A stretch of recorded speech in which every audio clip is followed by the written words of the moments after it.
Good evening, everyone. Welcome to the Montgomery County Council. And this evening is the fourth of 5 public hearings on the FY26 operating budgets and FY26 to 31 public services program and fiscal policy for the following: Montgomery County Government, Montgomery College, Maryland National Capital Park and Planning Commission, WSSCWater, and Montgomery County Public Schools. Council committees will conduct work sessions on the budgets beginning tomorrow, Wednesday, April 9th, and the full council work sessions will begin on Monday, May 5th. The committee schedule is available on the council's website. Everyone who has registered to speak has and should be afforded the opportunity to testify. We ask that you keep applause and noise to a minimum so not to distract the speakers, so that we can also hear them. Also, per our rules of the hearing room, please don't hold up signs if you block the person behind you. And we ask that you keep the aisles clear so folks can get in and out. As a reminder of our public hearing testimony guidelines, your comments must be limited to issues relevant to the public hearing topic for which you are testifying and are appropriate for a public meeting.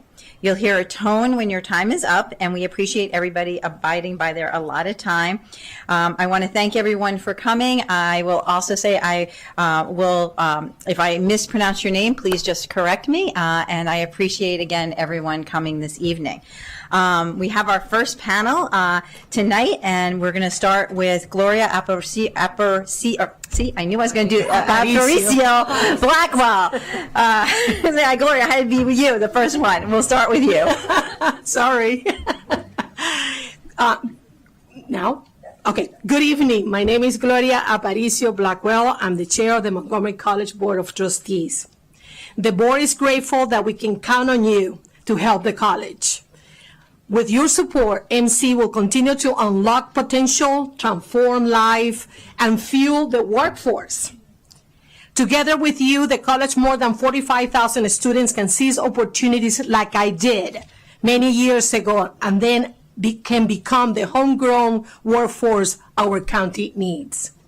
With a 7% increase in enrollment over the last year, we need your continued commitment. And we need your support to keep MC affordable. This budget will keep tuition flat. And this budget will enable the college to provide fair and reasonable compensation adjustment to the faculty and staff. And we do this without new funds, new county funds. I'm pretty sure that you're going to applaud that. Trustees are proud that the college remains a steadfast anchor in the community. This is clear with the college effort to bring MC to the community. As a result, the enrollment of first-time college students has risen for the past 3 years. The success of the East County Education Center, the center has served more than 50,000 residents in this first year, has surpassed the 1,000 goal that we have. Efforts to immediately support displaced federal workers with any array of resources, including job fairs, short-term training credentials, and credit for prior work experience, and much more. We know that you're proud of Montgomery College as well. We are thankful for your support. On behalf of the Montgomery College Board of Trustees, President Williams, faculty, staff, alumni, like me, I ask you to please approve the college FY26 operating budget. I know you have a lot of demands. Thank you for all you do for our community and for Montgomery College. Thank you so much. Go Raptors. Thank you so much. Now we have Iraida Boroda. Thank you. Good evening. I'm members of the council. I am Iraida Bodre Woods. I'm an educator with MCPS. I'm a member of the Union of Administrators, and I'm principal of East Silver Spring Elementary School. I unite my voices with all of those who are advocating to fully fund the budget that supports the work we do to elevate teaching and learning. I'm also advocating for the needs of my school community. In the 2023 school year, we had a farms rate of 64%. That's students receiving free and reduced meals. In the 2024 school year, our farms rate was 80%. That's an increase of almost 20% in 1 year. That increase also brought us increased needs, families with food insecurity, with homeless status, and also an increase in academic needs. We've done a lot to meet the social emotional needs of students and families, and we've partnered with many organizations in order to connect our families to food, clothing, medical resources, job training, and even housing support. These things have had an impact on students, but there is still a need to spend more time and resources in order to support the closing of learning gaps. At the end of last school year, there were 53% of our students in grades 3 through 5 who were performing on grade level in reading. There's still a lot of work for us to do in order to prepare our students. We began working with AIM in Montgomery last school year in order to begin learning more about Excel Beyond the Bell and how we would be able to bring that to our students.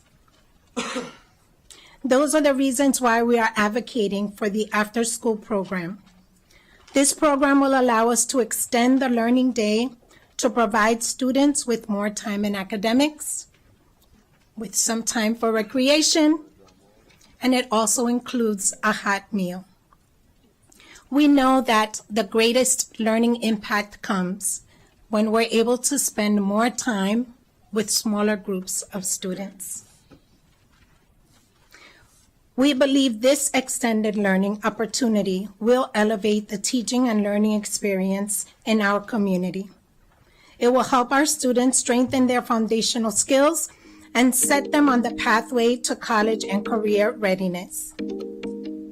I ask that you pass the budget to approve Excel Beyond the Bell for our school community.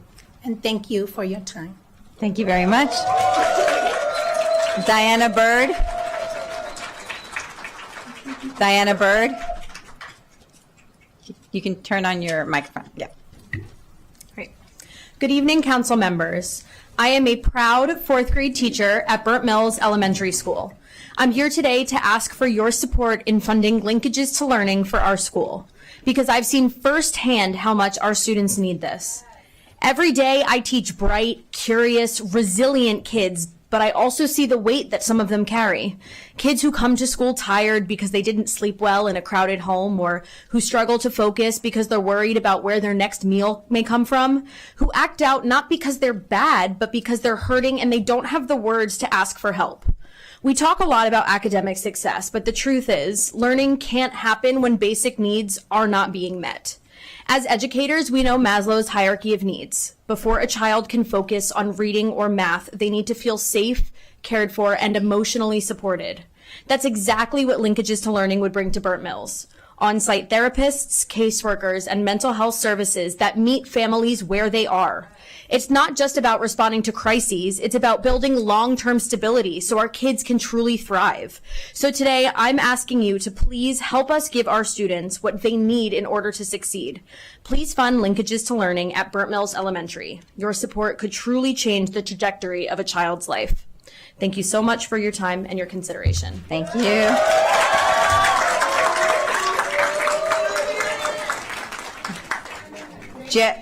Jeff Egan. That's Good evening, Council President Kate Stewart and members of the County Council. I'm in 5th grade at Burnt Mills Elementary School, otherwise known as BMES. Today I'll talk about how we need linkages to learning at Burnt Mills. I came to Burnt Mills at 3rd grade. My first day was a Thursday. I was worried about coming to a new school and not knowing anybody.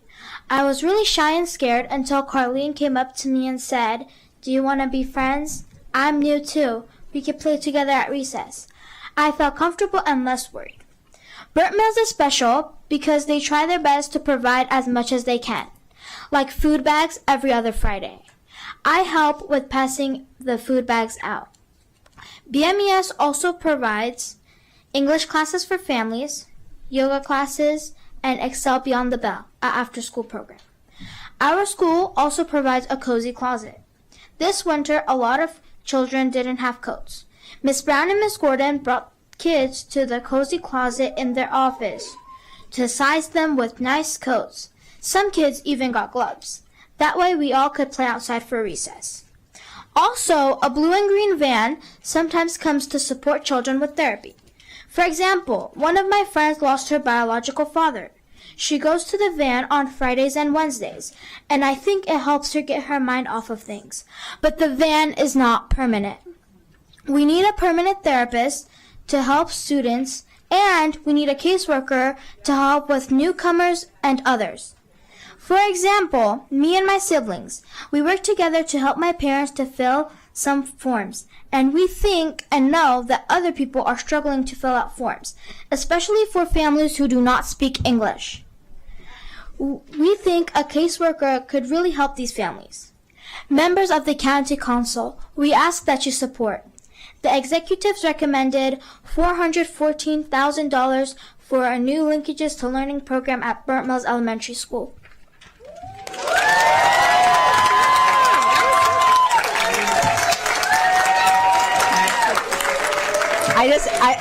I know everyone's really excited, but there's a lot of folks here who need to get a chance to speak. So if we could just hold the applause till maybe the whole panel's done, if that's okay, I appreciate you.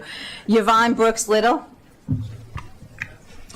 Good evening, council members. My name is Sharice Callahan, and I am here representing Waters Landing Elementary School in partnership with Action in Montgomery. I moved here to Germantown 4 years ago with 3 of my 4 daughters. I came here during COVID and in the middle of a divorce after 13 years of marriage. So as you can probably imagine, I needed an environment of support and community. I grew up in a time where it took a village, and I still believe that. I don't know about you, but I believe that. When I first moved to Germantown, I didn't know anyone. I came here alone, no friends, no church home, no neighbors, no community, so I pretty much stayed to myself. After about a year, I met a staff member at Waters Landing Elementary named Miss Moore. She started connecting me to people, to resources, to staff members, and I began to kind of open up a little bit, even a couple of entities.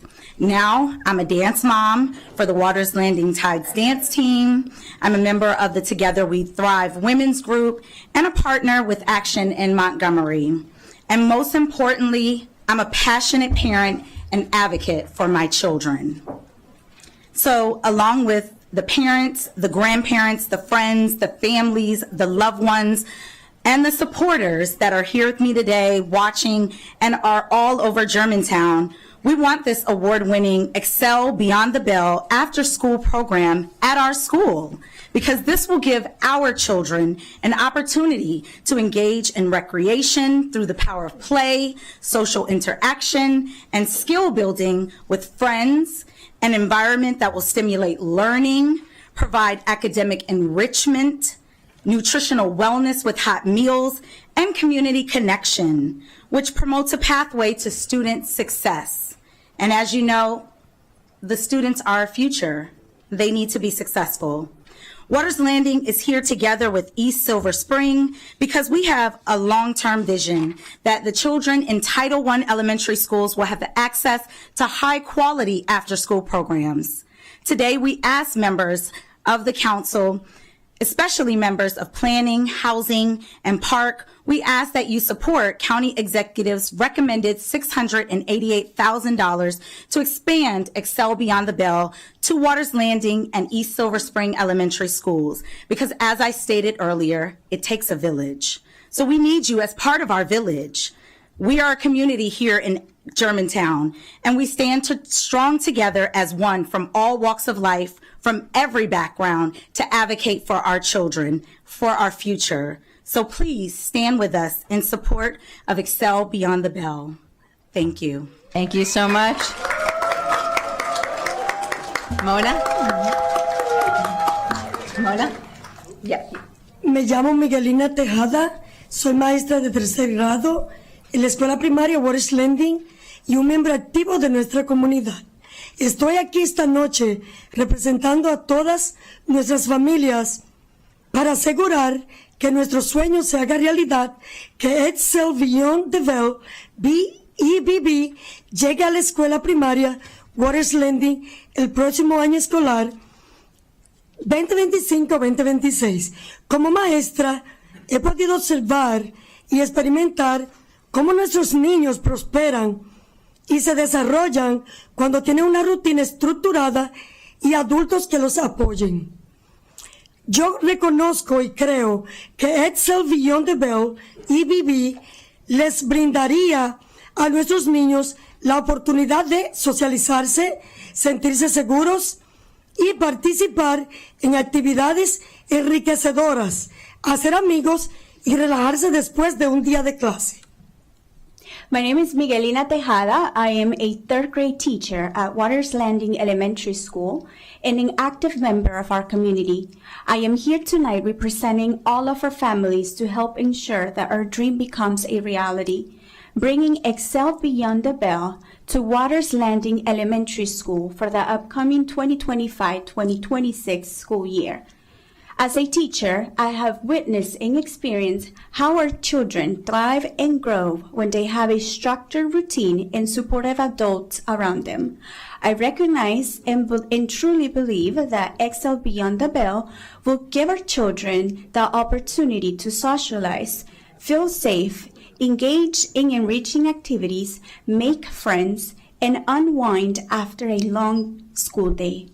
Sabemos que este programa de EBB es muy importante y de gran beneficio, no solo para nuestros hijos, sino también para nuestros padres trabajadores. Muchas familias en nuestra comunidad dependen del cuidado extraescolar para sus hijos entre las horas de la escuela y el trabajo. Nuestras familias merecen tener programas asequibles que les brinden la tranquilidad de saber que sus hijos están seguros, comprometidos y prosperando. We know that the EBB program is extremely important and greatly beneficial, not only for our children, but also for our working parents. Many families in our community rely on after-school care for their children between the end of the school day and the end of the workday.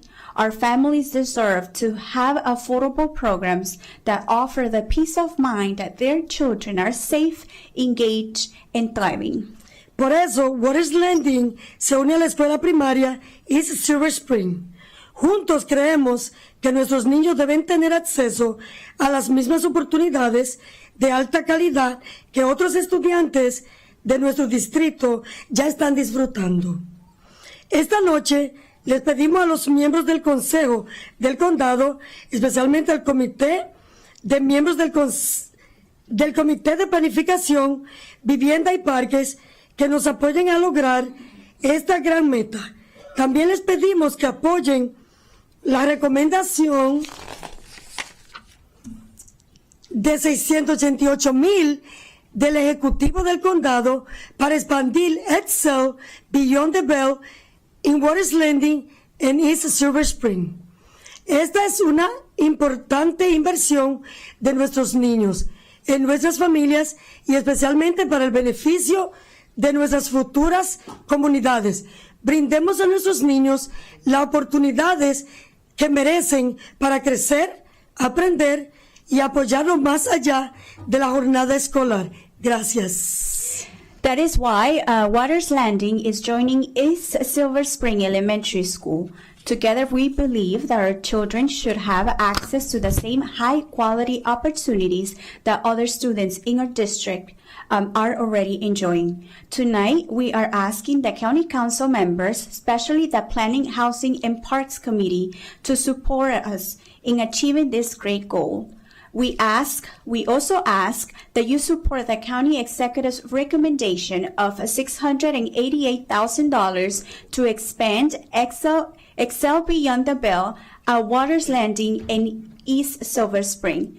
This is an important investment in our children, in our families, and especially for the benefit of our future communities.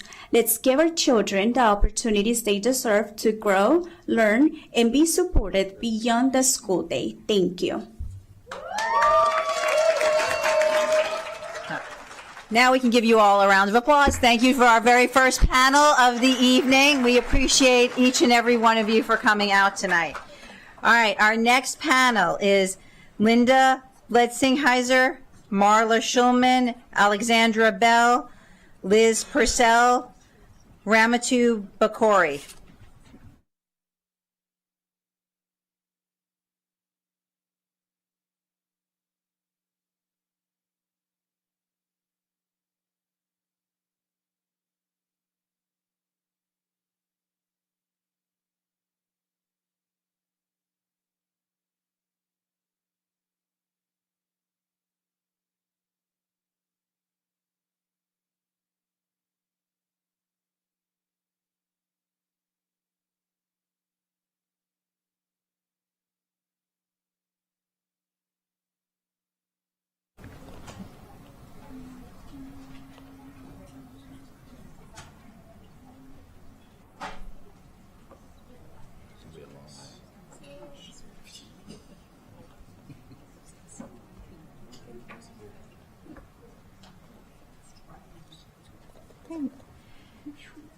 Do we have Linda? Yes. Whenever you're ready, Linda, you can start. I'm so sorry. Good evening, Council President Kate Stewart and members of the County Council. I'm a proud first grade teacher at Burnt Mills Elementary, a community school dedicated to supporting each student and every family. Our amazing principal, Dr. Ashton, began a recent staff meeting with this quote: "We build bridges and break down barriers." As educators, this describes the most important work we do, which often extends beyond the school day. This involves making sure families feel valued and supported, and includes finding resources to support their health and well-being. When a first grader quietly requests an extra breakfast entree so her mom can eat that day, or a father shares his fear that his family won't be able to find a doctor, you don't have to be a teacher to understand that our school community struggles to access necessities that many of us may take for granted.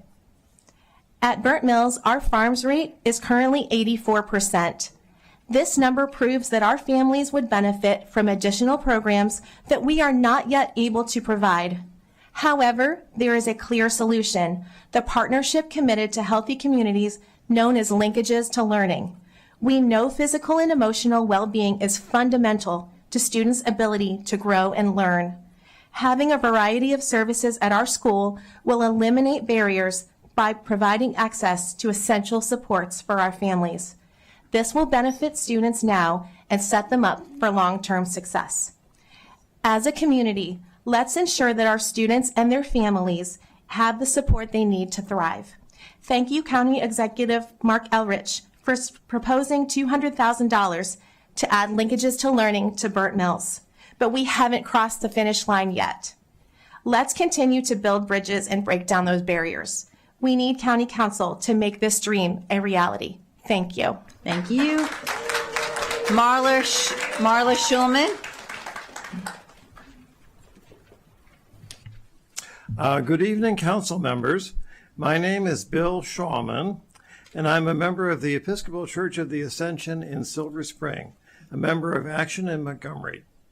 Our church is located directly across the street from East Silver Spring Elementary School, and over the years, we've built a strong relationship with the school community. Tonight, I'm here to support the inclusion of funding in the FY26 operating budget for the expansion of the Excel Beyond the Bell elementary program to 2 Title I schools, East Silver Spring and Waters Landing. Montgomery County is home to one of the best departments of recreation in the country, one that has consistently shown its ability to build communities, support families, and provide safe and enriching spaces for our youth. The Excel Beyond the Bell program is one of its most successful efforts, offering academic support, recreation, and mentorship beyond the regular school day. Many parents work long or irregular hours, and they need to know their children are in a safe and nurturing space after 3 p.m., not just for safety, but for their continued growth and learning. We are here together with Waters Landing Elementary School because we share a long-term vision that every child attending a Title I elementary school in Montgomery County should have access to this very high-quality program. Thank you. Thank you. Alexandra Bell. Good evening, Council President Kate Stewart and members of the County Council. My name is Carlos Camacho. I was born and raised in Montgomery County and currently live in North Bethesda. Today I'm representing myself and Action in Montgomery. I will testify in support of the County Executive's FY26 budget, but I would like to implore the Council to increase its investment in quality, affordable, and accessible early childhood education. I embody 3 generations living in Montgomery County. Just as my parents came to the county to provide me with a solid foundation for success, I too am attempting to do the same for my children. However, because of the high cost of childcare, I am doubtful I will be able to stay here in the county I love. My wife and I are both graduates of the University of Maryland and dedicated public servants. Combined, we earn about 140% of the median household income in Montgomery County, and yet we still struggle to afford childcare for our 2.5-year-old daughter, Dahlia. Dahlia is vivacious and sweet. She loves going to the park, and Curious George is her favorite book. And no one is more excited than Dahlia about the arrival of her new baby brother, Leo, who is 2.5 months old. When both Dahlia and Leo need childcare, we are going to struggle.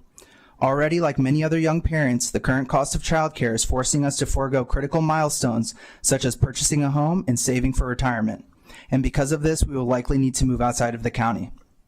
Let me remind you, the data show, for every $1 spent on quality pre-K, society receives anywhere from $4 to $12 in returns on investment and positive impacts on educational attainment, employment, health, truancy, and criminality. Furthermore, a 2017 meta-analysis found that on average, participation in pre-K leads to statistically significant reductions in special education placement and grade repetition and increases in high school graduation rates. In other words, early childhood education is a priceless investment, but we only get one narrow window in each child's life to achieve this impact. While I commend the county executive for his investment in MCPS and early childhood education, if we are serious about decreasing the achievement gap, then we must make a historic investment to make universal early childhood education a reality. As you examine the budget in committee, we urge you to ask, how will this budget help build capacity towards the blueprint goals for pre-K expansion? On what timeline will all 3- and 4-year-olds have access to full-day, high-quality pre-K? How many seats will MCPS and HHS create and fill? Thank you. Thank you. Next, I have Ramatu Bakori. Good evening, Council President Stewart and members of County Council. My name is Ramatu Bakori. I'm back again today to speak with you about the need of affordable pre-K. I am a mother of 6 children from age 3 to 22, living in Montgomery Village, Maryland. I am here to talk about the need for affordable pre-K for our 3- and 4-year-old children in Montgomery County.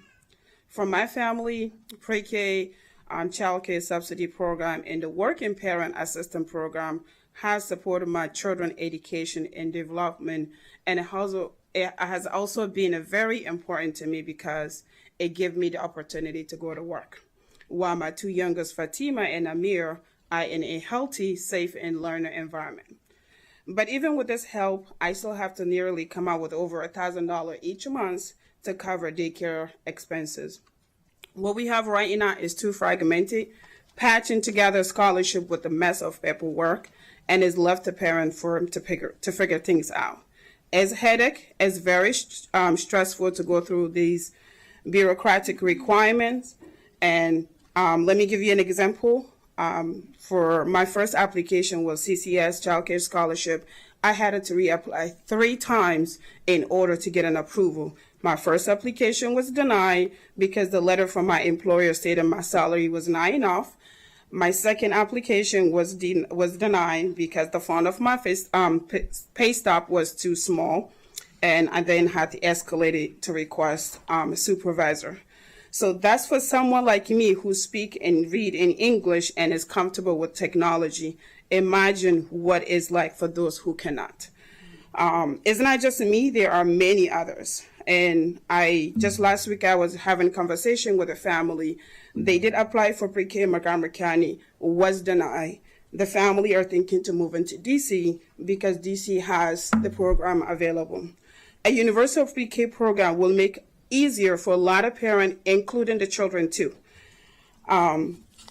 If today we get a promotion, we don't have to go through calculation whether we can afford this promotion because of the child care expense that we have to cover. The first step of getting us universal pre-K is to come up with a collective vision and plan for expansion.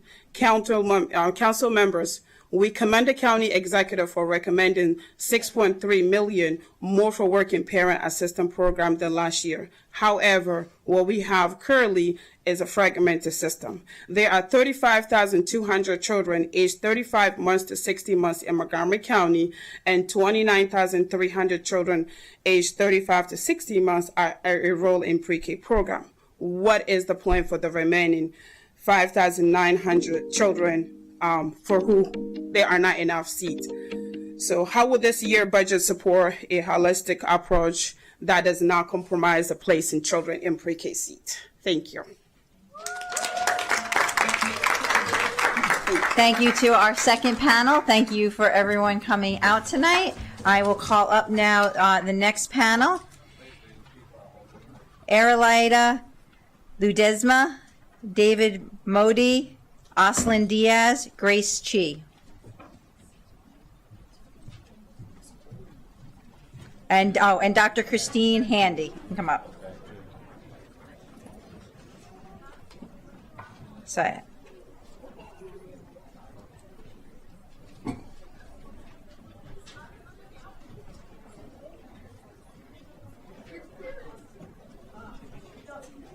Oh, what's happening? Dr. Handy's hobbling.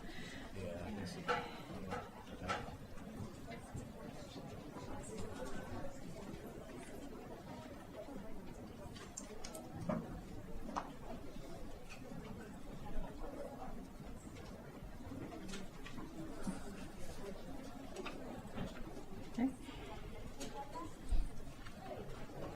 Aralida?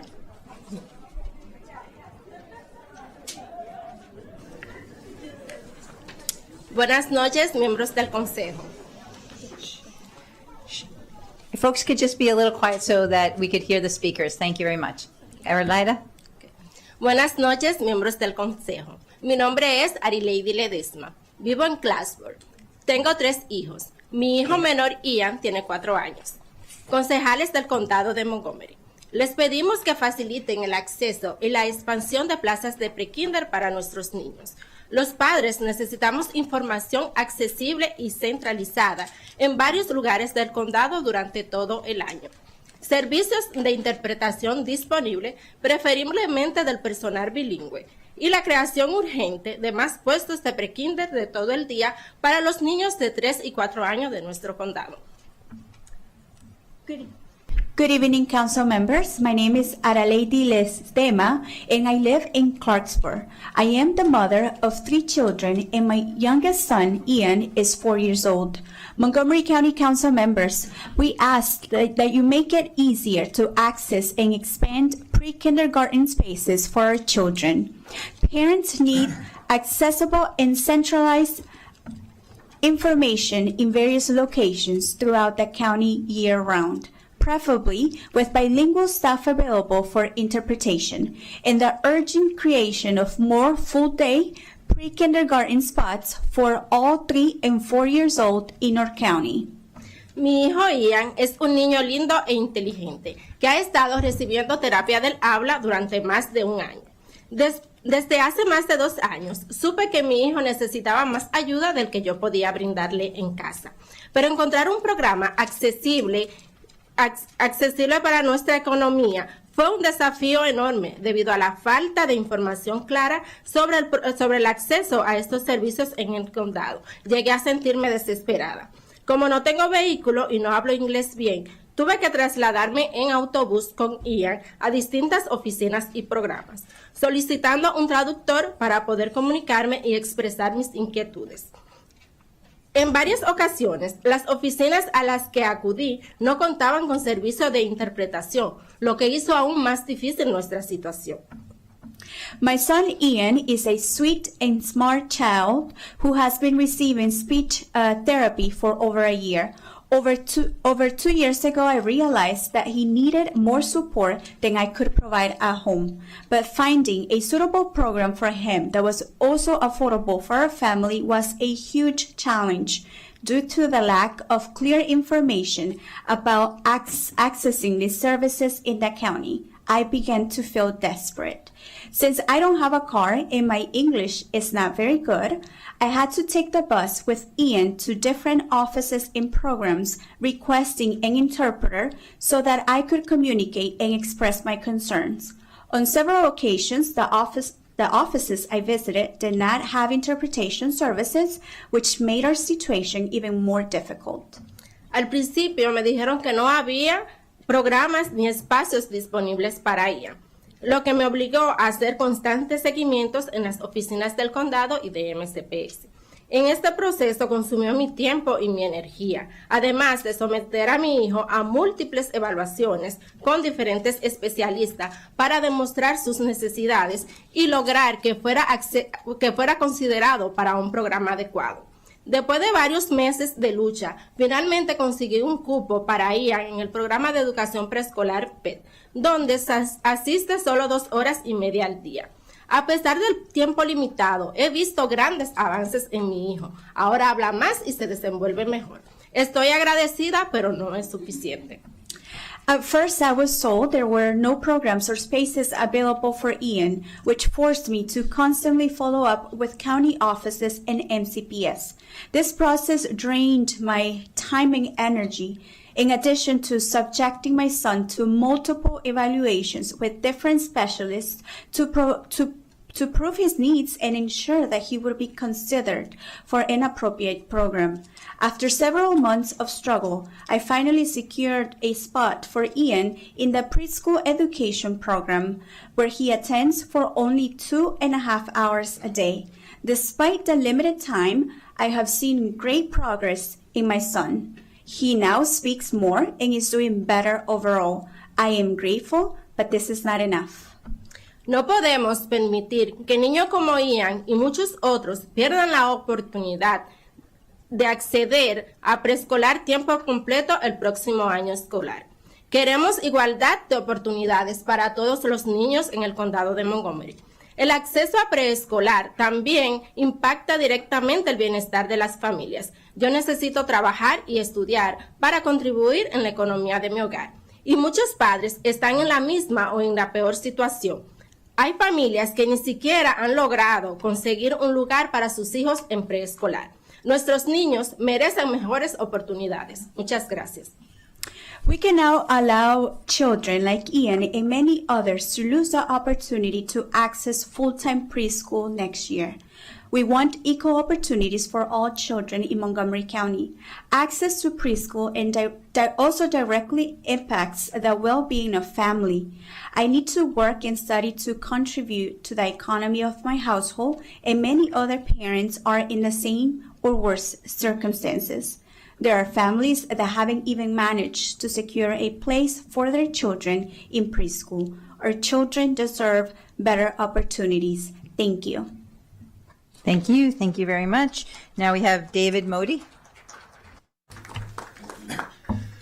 President Stewart, members of the council, thank you for the opportunity to testify tonight. I am Dave Modi. It's pronounced Modi. That's okay. Everybody gets it wrong. So I tell my kids to get used to it. I live in Durwood, and I've lived in Montgomery County for over 40 years. And I'm speaking on behalf of the roughly 100 people who participate in the recreation department's 55 and over drop-in soccer program. These 100 players come from all corners of the county. They're a nice mix of women and men.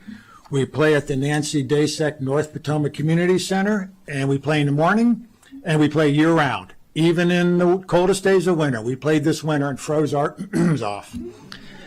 And we play in the driving rainstorm, so much so that the staff at the center think we're nuts, and we are a little crazy. The only time we didn't play was when we had all that snow in January, when the field was covered in ice and snow, and we have some limitations. We don't want to get hurt. The benefits of this program are, in my opinion, immeasurable. The first and foremost, perhaps, are the physical aspects of playing an aerobic sport like soccer. From my perspective, I do about 4 miles a day when I play, and many other participants tell me that they do more, 5 or even 5.5. One player, a cardiologist, even said to me that the program is saving lives because it gets people off their butts and out into the field playing. And the other benefit we have, which is not as well known, is the socialization that comes from playing. I've met so many new friends. I played soccer in the county for 40 years, yet I've still met a lot of people who have also played soccer for 40 years, and we never met until now. We will participate kibitz before we play, while we play. We take time out to chat with each other, and afterwards we'll sit there in the parking lot, on the field. Sometimes people go to lunch. It's a wonderful way for us older people to stay in touch with other people that share a similar interest. And since we play on weekday mornings, most of our participants are retired. There are a few who play hooky from work, but I'm happy to say none of those are county employees, so there's no problem there. And therefore, these people, most of the retirees have options as to where to live. They don't have to live in Montgomery County, but having this program available gives them another reason to stay in the county and adds richness to the programs that we have in Montgomery County. One of the earlier speakers talked about what the Recreation Department does for the young kids. This is what they do for the older people. And I'd be remiss not to mention the other 55 and other programs we see at the Nancy Dasek Community Center: pickleball, basketball, aerobics, mahjong, and many others. So we urge the county to maintain full funding for the 55 and over drop-in program at the Recreation Department, and thank you again for your time. Thank you. Thank you so much. Next, we have Aslin Diaz. Good evening, council members. My name is Aslin Diaz. I'm a junior at Bethesda Chevy Chase High School. I'm the advocacy chair for our Latino Student Union, and I am also involved in a number of other student groups and sports teams. I actually just came here from a football practice. I'm here tonight to ask you to fully fund the MCPS operating budget and to make sure that money goes towards real student-centered solutions such as restorative justice, not more surveillance or punishment. We need MCPS to take restorative justice seriously everywhere, and that means having trained full-time staff whose job is to help students work through conflict, rebuild trust, and strengthen our school communities. Right now, I feel there are major problems with student discipline and treatment at BCC. There are major differences in how students of color are treated at our school, and even when students are in the wrong, no restorative approaches are taken. A few months ago, there was a fight near BCC that ended with a gun being fired. One student was arrested, but others, some who didn't even fight, were suspended or expelled. Just a week later, an Afro-Latino student brought a toy gun to school and was arrested and charged as an adult. Even though his family had asked the school for support and teachers had tried to help, instead of care or connection, both situations were met with harsh punishment, and even staff who tried to help those involved were reprimanded. This is what happens when we focus on discipline and image instead of care and connection. Students aren't just being suspended, they're being pushed out of school and into systems that don't care about them either. And it's not just those two cases. I've seen it up close. One time, I was with my friend. He had torn his ACL from the football season and was using crutches. When he let me accompany him on the elevator at our school, a member of staff yelled at us and threatened to take away his elevator key. That was the response. No kindness, no understanding, just a threat.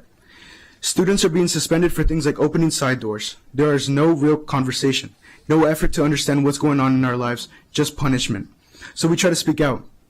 After those incidents, students from the Latino Student Union, Black Student Union, and the Equity Justice Initiative came together to write a letter to our principal and the Board of Education. We shared our stories, our concerns, and asked for help. But instead of support, we were pressured to apologize. Some teachers got angry, thinking we wanted the principal fired. They held a walk-in to support him, but no one showed up for us. No walk-in for the students of color who are asking for help. It was a clear message. Our voices don't matter. But I'm here anyway, because we're not giving up. Our school needs restorative justice, real restorative justice that centers healing, accountability, and connection, but it only works if schools invest in it. The students being suspended and ignored aren't just numbers.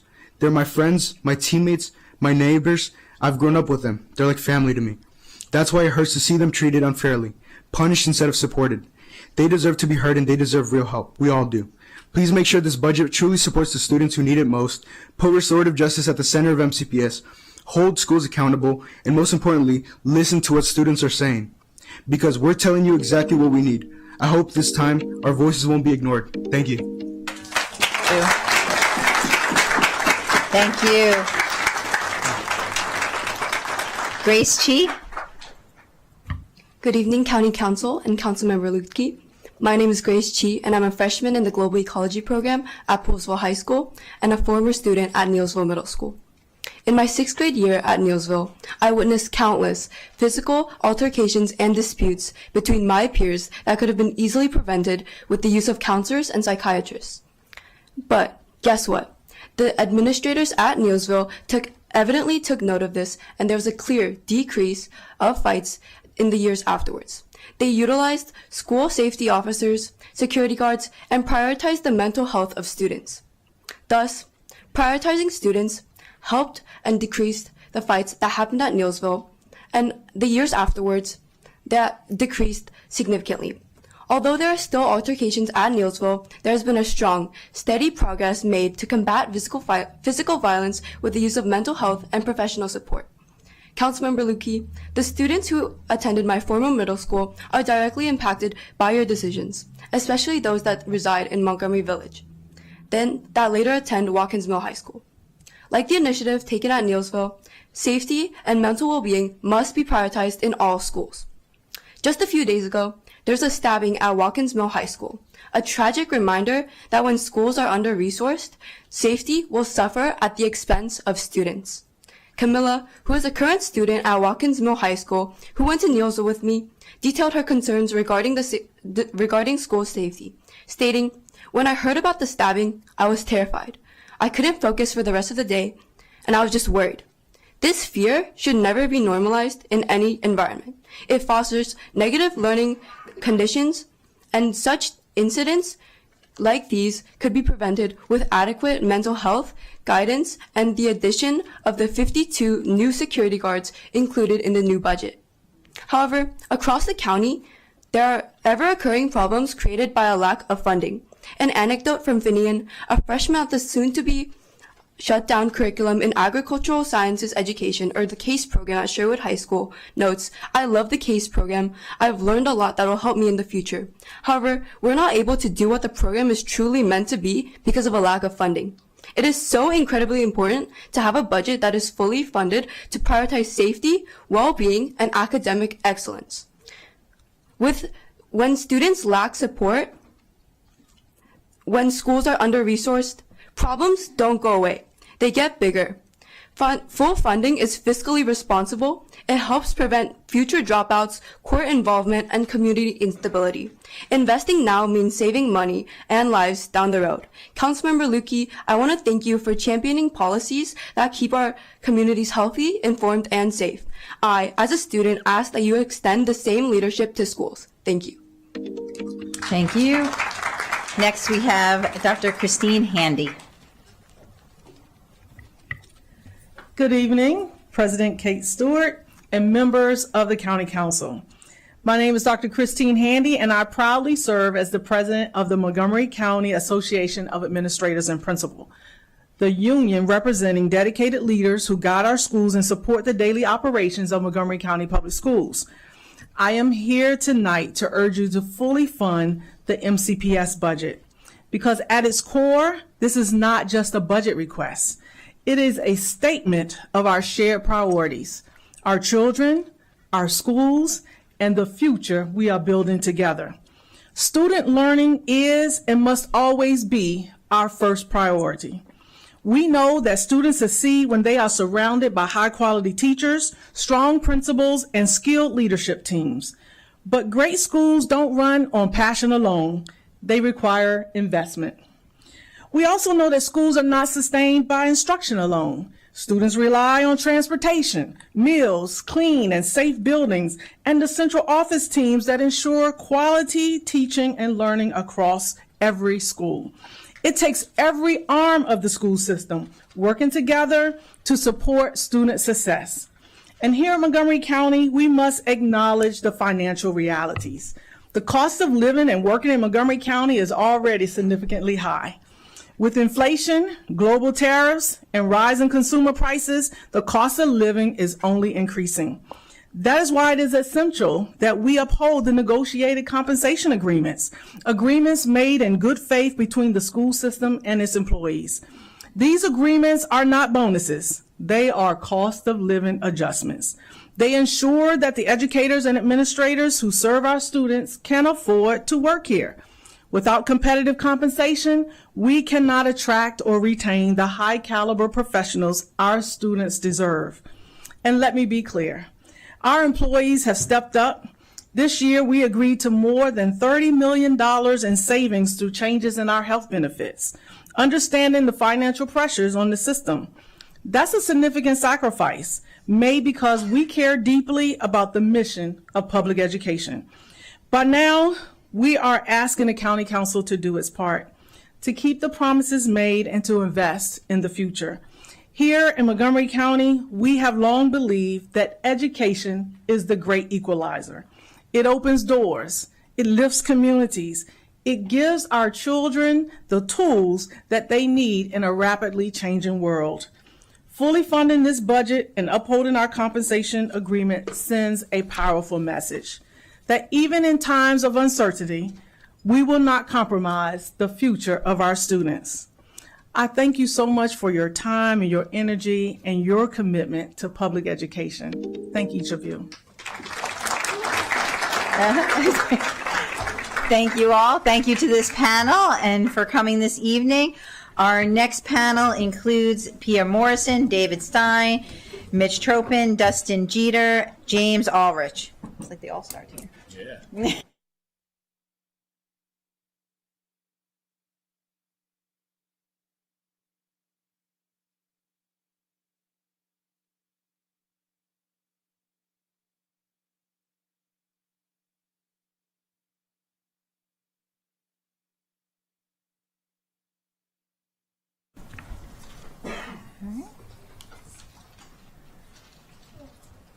Okay.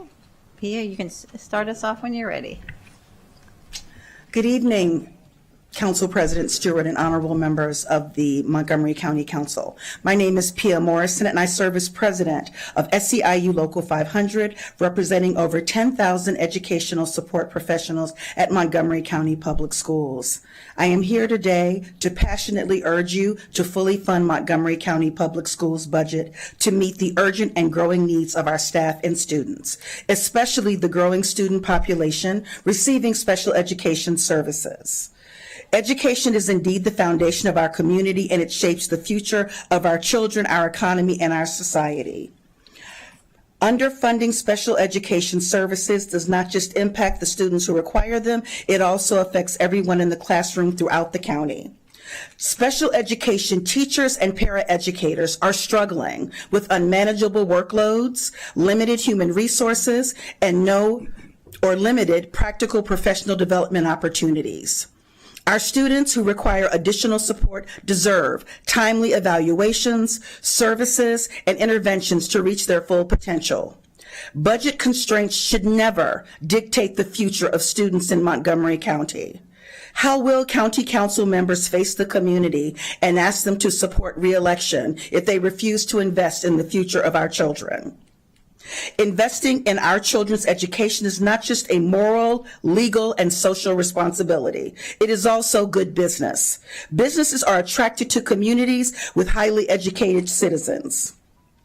Our members have given. We have made significant concessions around health care to support Montgomery County Public Schools. But our members give because they have a deep love for students and for the community that they serve. Now is not the time to turn your backs on the students and the staff that support them. Thank you so much. Thank you. David Stein.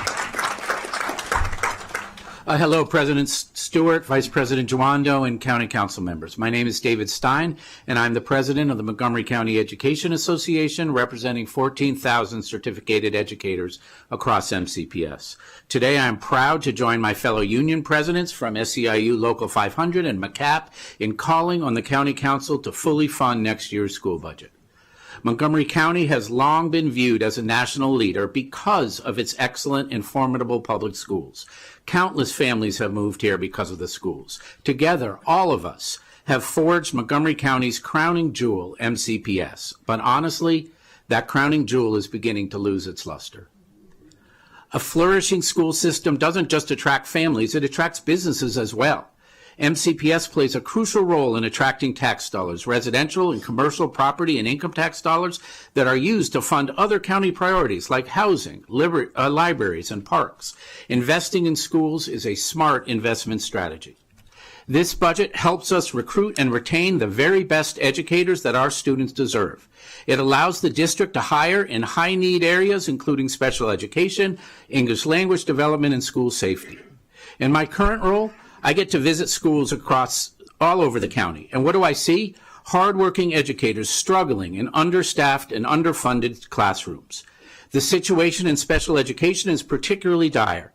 Teachers, both special ed and general educators, are at their wits' end, and they're pleading with us, with you, to fill the vacancies and get their students the support they need.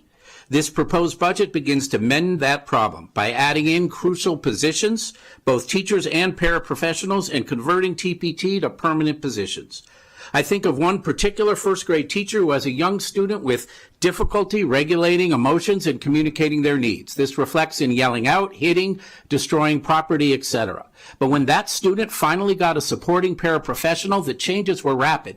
The student raised their hand for the first time and, yes, hugged their teacher at the end of the day. Today, we are witnessing unprecedented attacks on public education by elected politicians, the dismantling of the U.S. Department of Ed, the termination of its employees, attacks on inclusive curriculum, and efforts to siphon off public education dollars.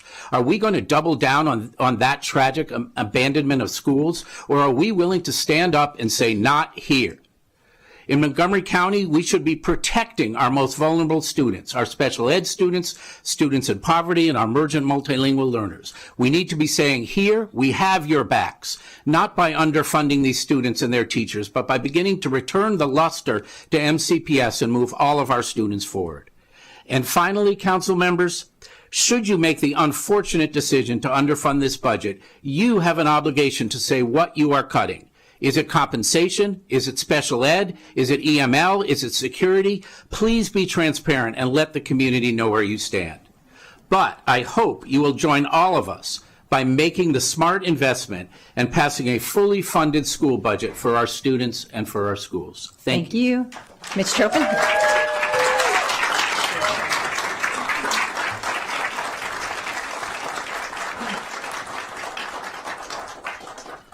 Good evening, Madam Chair and members of the County Council. My name is Mitchell Tropin, and I'm Vice President for Higher Education at SEIU Local 500, and I teach at Montgomery College. I'm here tonight urging the Council's continued full support for MC's annual budget.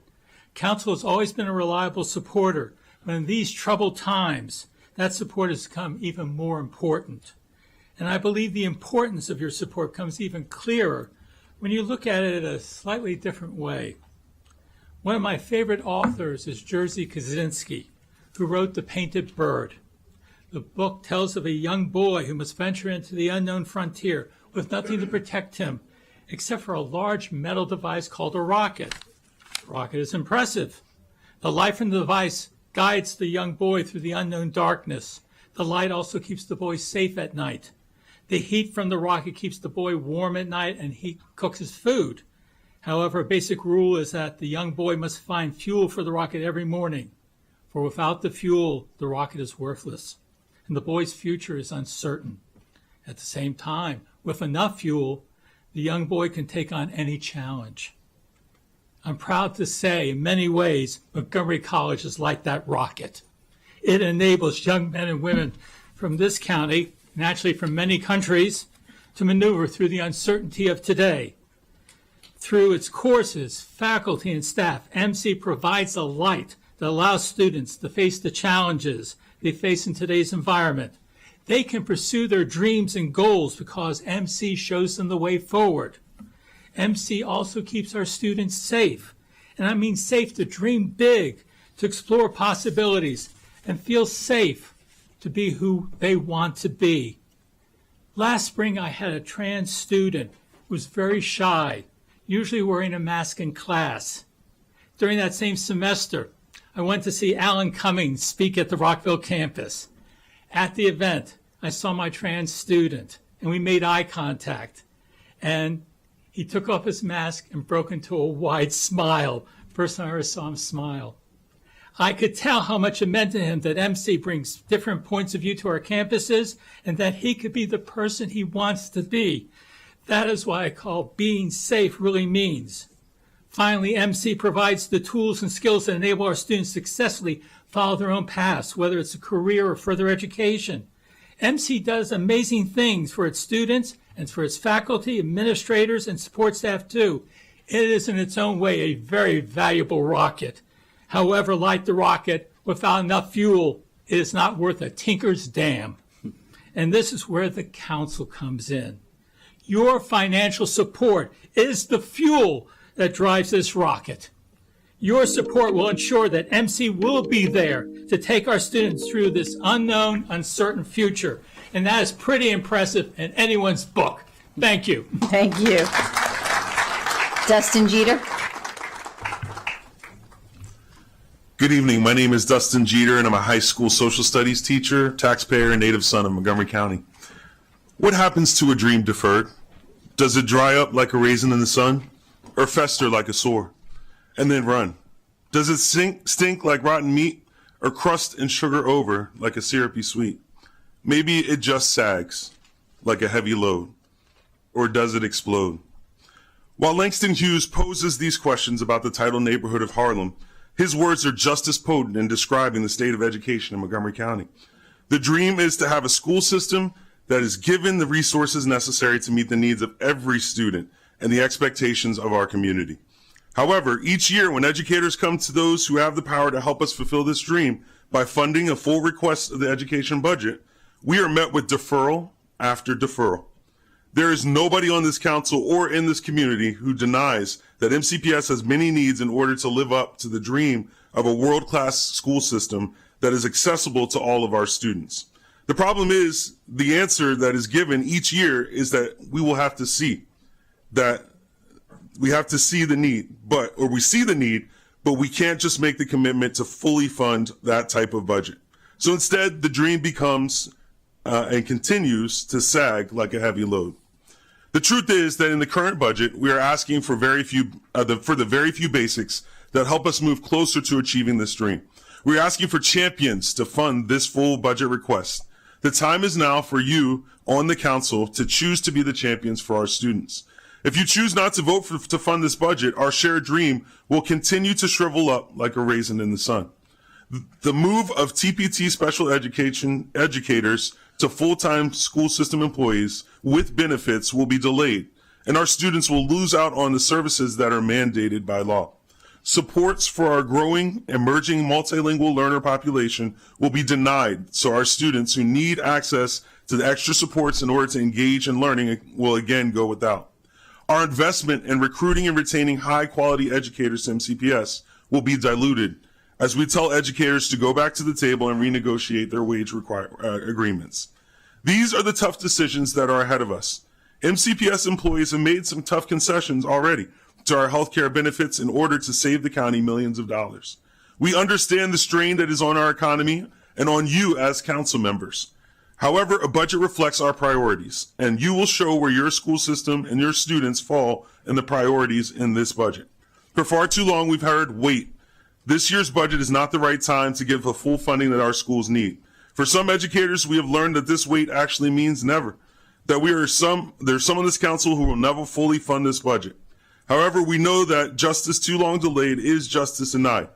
This is just an MCPS budget that needs champions for our students. Please be those champions and vote for fully funding our school system's budget. Thank you. Thank you. James Aldrich. Good evening, members of the County Council. Thank you for this opportunity to present to you tonight. My name is James Arch. I'm the Vice President and Chair of the Middle School Chapter of the Montgomery County Association of Administrators and Principals. I also have the privilege of serving as principal of Argyle Magnet Middle School for the past 10 years. When most people think about magnet schools, they think about a testing magnet. Here in Aspen Hill, our choice magnet isn't about testing in. It's about opening doors. Our focus is on digital design and development, where we prepare our students to be tomorrow's innovators. Regardless of a child's economic status, their learning disability, or if they're a multilingual learner, they're a part of our magnet and a part of our community. At the heart of our success and the success of MCPS is the unwavering commitment of this council to fully fund this budget that uplifts every child. I'm deeply encouraged by the budget's bold investment in our students who receive special education services and our multilingual learners. By adding more paraeducators to deliver one-on-one support, expanding targeted services, and empowering our cross-functional teams to tailor resources at each school, we're not just teaching. We're igniting potential, closing opportunity gaps, and ensuring that every student who walks through our doors can soar. At Argyle, we embrace restorative practices, not merely as alternatives to punishment, but as a way to build and sustain a positive school community, so that when harm occurs, we have something strong to restore. I argue that this budget is just that, continuing to build and maintain a strong community of learners and leaders for the coming years, years that may cause harm and at a minimum are uncertain based on changes at the federal level. But when you support this budget, you bring a level of certainty from the local level. A parent whose 4 children have attended Argyle over my decade here recently asked, "Why do you stay in MCPS?" My answer was simple. We put students first while supporting educators. That commitment is why I remain and why I urge you to fully support this budget.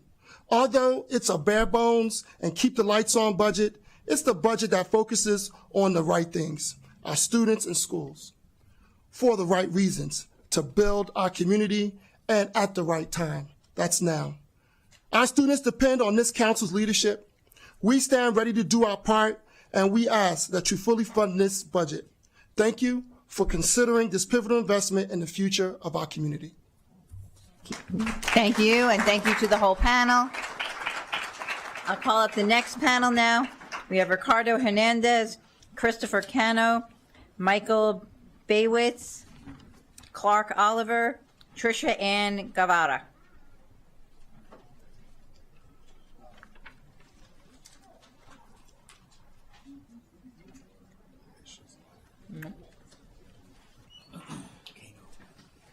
Kano.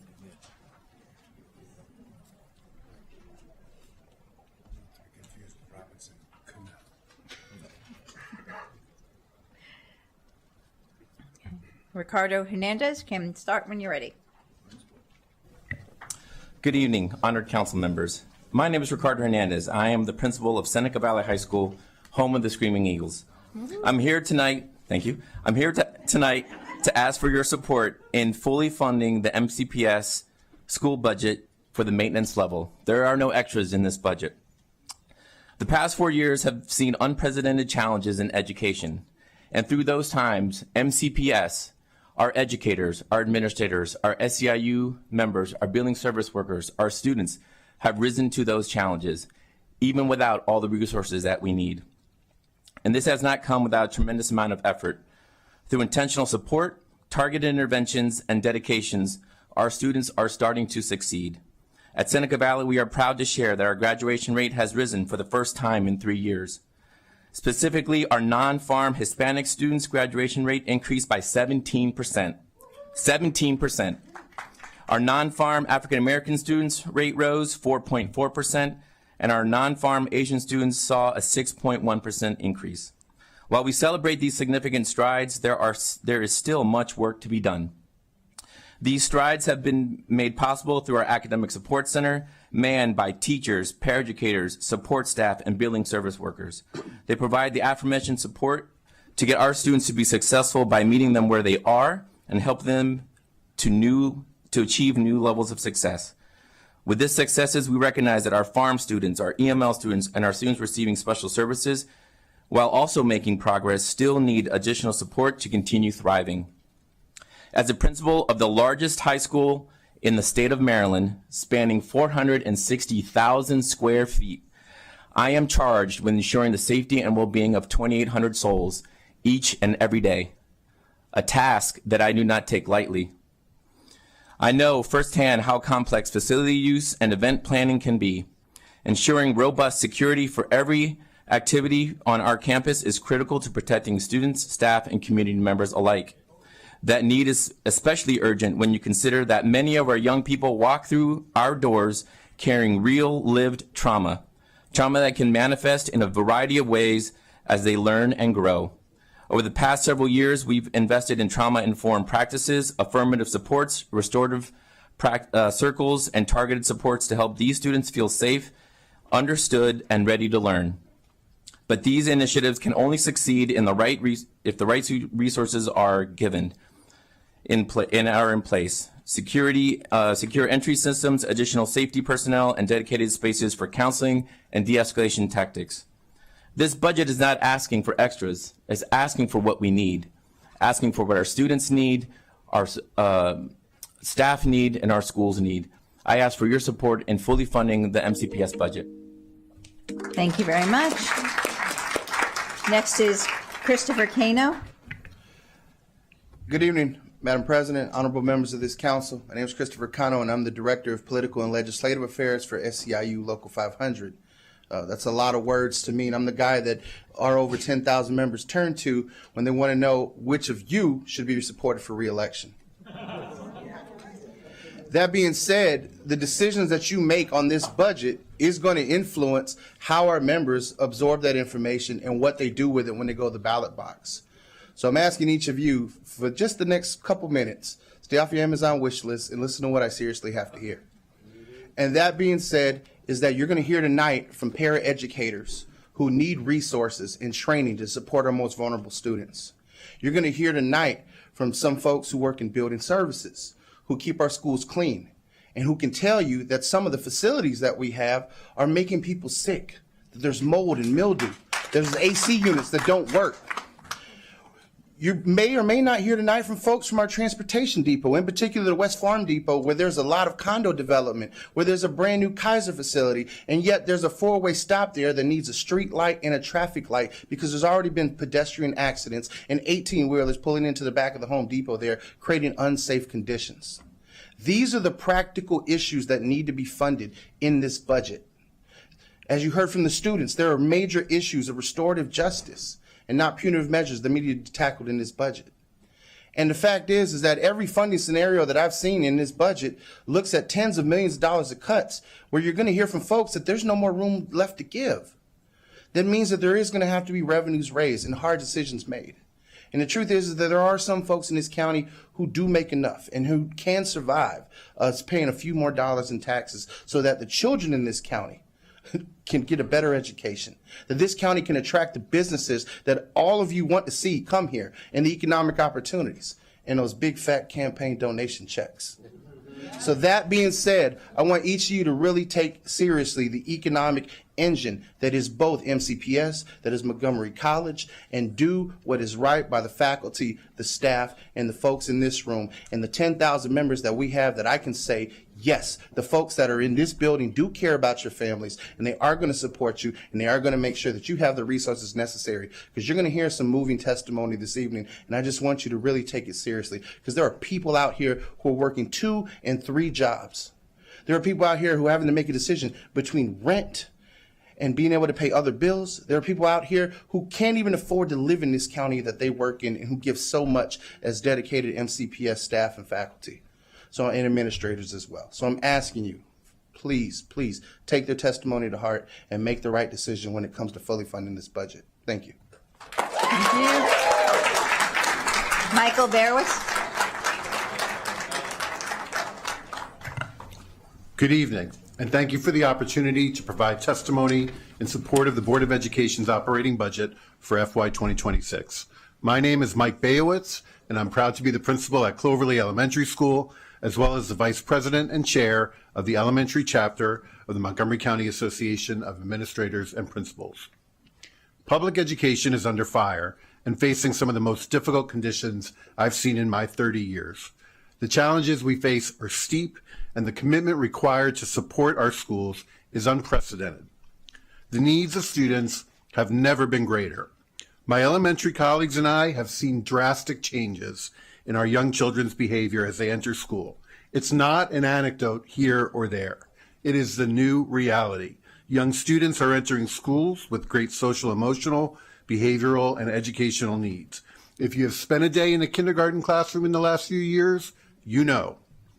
And as the needs of students become more severe, so do the demands on staff. The resources required to address these needs are absolutely necessary. But despite these challenges, MCPS is not asking for the sun, moon, and stars. As the superintendent has shared, this is a broccoli budget, one aimed at addressing long overdue areas of chronic need. It's not a budget filled with bells, whistles, and sexy initiatives. With your support, the budget will accomplish key goals that will make a tangible difference for our students. For example, one persistent problem we've had is our ability to sustain our workforce. Positions supporting some of our most vulnerable special education students have sat vacant for months because these jobs do not offer competitive pay or health care benefits. Full funding of this budget will begin to address this long overdue problem, ensuring that our neediest students will have the human resources they need to receive a higher quality of education. Recent security concerns in MCPS high schools have been well documented, but elementary schools have security needs of their own. Would you like to meet the security personnel at Cloverly? You're looking at them. It was only last year that Cloverly received the security cameras we needed. I've often said that a 7-Eleven has more cameras than an elementary school. 7-Eleven sells candy, schools protect children. Fully funding this budget will increase the security personnel and resources in MCPS, and we desperately need them. The budget will also help maintain adequate compensation for employees as we struggle with higher costs of living and plummeting 401ks. All three unions worked collaboratively with MCPS in collective bargaining to ensure our employees receive an adequate cost of living adjustment. The compensation packages are reasonable, they're fair, and they're commensurate with neighboring jurisdictions. The budget proposed by the board is not simply a suggestion, but rather an imperative on how we want to see Montgomery County continue to evolve as an outstanding place to both live and work. Thank you for your time. Thank you. Clark Oliver. Good evening, members of the Montgomery County Council. My name is Clark Oliver. I'm a paraeducator with Montgomery County Public Schools, although several of you know me better as Captain Maryland. I come before you this evening to speak on the topic of fully funding the MCPS budget, specifically the paraeducator reclassification and pay scale revisions. We paraeducators play a crucial role in the school system by supporting students and teachers in various ways. We provide individualized assistance to students, especially those with special needs, helping to bridge learning gaps and ensuring all students have equal opportunities to succeed. We help create a more inclusive classroom environment by offering additional instructional support, behavioral management, and emotional guidance. Our presence allows teachers to focus on lesson delivery while ensuring students receive the attention they need. With the growing diversity in classrooms, the need for skilled paraeducators is more critical than ever for fostering effective, equitable education, and none of us get paid what we are worth.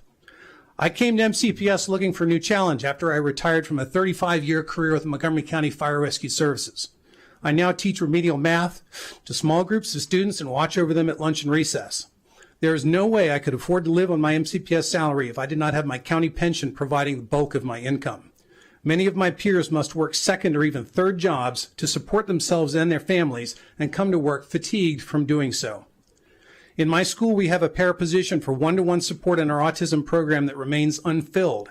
The position is part of a student's legally mandated individual educational plan. Therefore, the school is legally required to provide the service, but we cannot fill the position because no one wants to do the job, classified as temporary part-time for $20 an hour with no benefits. Meanwhile, the work still needs to be done, and the load is spread among the paras currently working. The autism paras in my school do things that no one else in the school system does. They assist with toileting and feeding, dealing with bathroom accidents, and are routinely hit, bitten, scratched, and can be out for days recovering from injuries. When I was in the fire department, you paid me an extra $10,000 a year to be a paramedic and to be on a specialty response team. Specialty services deserve specialty pay, and our autism paras earn it every day. MCPS has recently put forth a plan to reclassify paras according to what program they work in and what services they provide. The school system has recognized the need for increased pay and career opportunities for their paras, and now it is the council's job to fund the reclassification to its logical conclusion. I call upon you to fully fund MCPS's operating budget for fiscal year 2026 so MCPS can meet its contract obligations, plus recruit and retain the necessary talent for top-tier student outcomes. I thank you for your time and attention. Tricia Ann Guevara. Good evening, Montgomery County Council. My name is Tricia Guevara, and I have been a special ed paraeducator at MCPS for the past 3 years. Serving as a paraeducator is incredibly fulfilling, and we take great pride in supporting our students. However, the reality is that many paraeducators, including myself, face financial challenges. While we're employed full-time by MCPS, the pay is insufficient to meet the rising cost of living, which forces many of us to take on multiple jobs just to make ends meet. Some paraeducators would love to dedicate themselves fully to the work, but how can we do so when we're working 2 to 3 jobs, coming home late, and having to return to work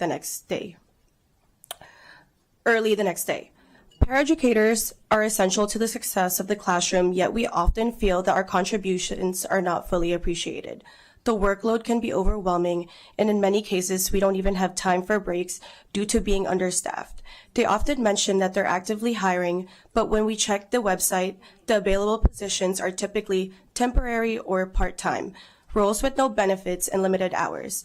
It is no surprise that many individuals are declining these opportunities, and I believe the reasons for this are quite clear. Additionally, I would like to address the issue of not being compensated for most of the days during spring and winter breaks. We are left with 15 unpaid days, which I believe, and many others would agree, is unfair. These 15 days have a significant impact, especially given that, as I mentioned earlier, the pay that we receive is insufficient to cover the cost of living. When combined with the unpaid days, it becomes an even greater financial burden. Paraeducators play a vital role in the classroom, and we deserve to be appreciated for our contributions. I know the superintendent and the Board of Education with the MCPS administrators plan to reclassify many paraeducator positions. However, these plans will be unsuccessful if the council does not fully fund the MCPS operating budget for fiscal year 2026. I ask you to make sure Montgomery County Public Schools have the resources necessary to meet their contract obligations and to attract and retain the talent required to ensure we remain a top-tier school system. Thank you for your time and consideration. Thank you. Thank you to everyone who is on this panel. I'll call up the next panel. Era Punya, Catherine Dorsey, Dawn A. Miller, Mary Hunter, Sean Mortar. Great job.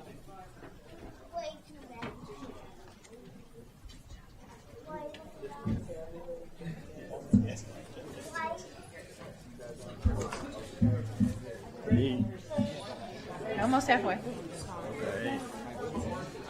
All right. All right, Era, when you're ready. Is Era here? No, I guess not. Is it? No, Era's not here. All right, I'll go to Catherine Dorsey then. Catherine, you're up.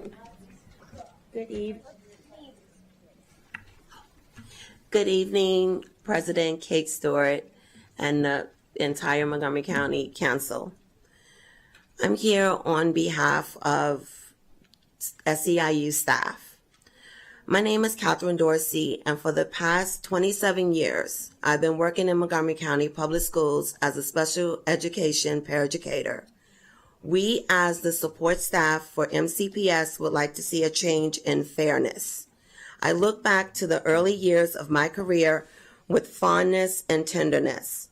Back then, there were more teachers, paras, and school staff working within the district. At that time, I felt more capable of meeting students' needs because I received a sense of inspiration from my administration and felt supported by an abundance of fellow educators. Now, there's a shortage of educators within the county, leaving many of us feeling stretched thin, overworked, underpaid, and undervalued. Throughout my career, I have learned that the only way to student success is by valuing teachers and paraeducators. I believe that if this county did show through their actions that they do need and value us, there would be more educators working and making positive change today. This year, there were 15 scheduled unpaid days.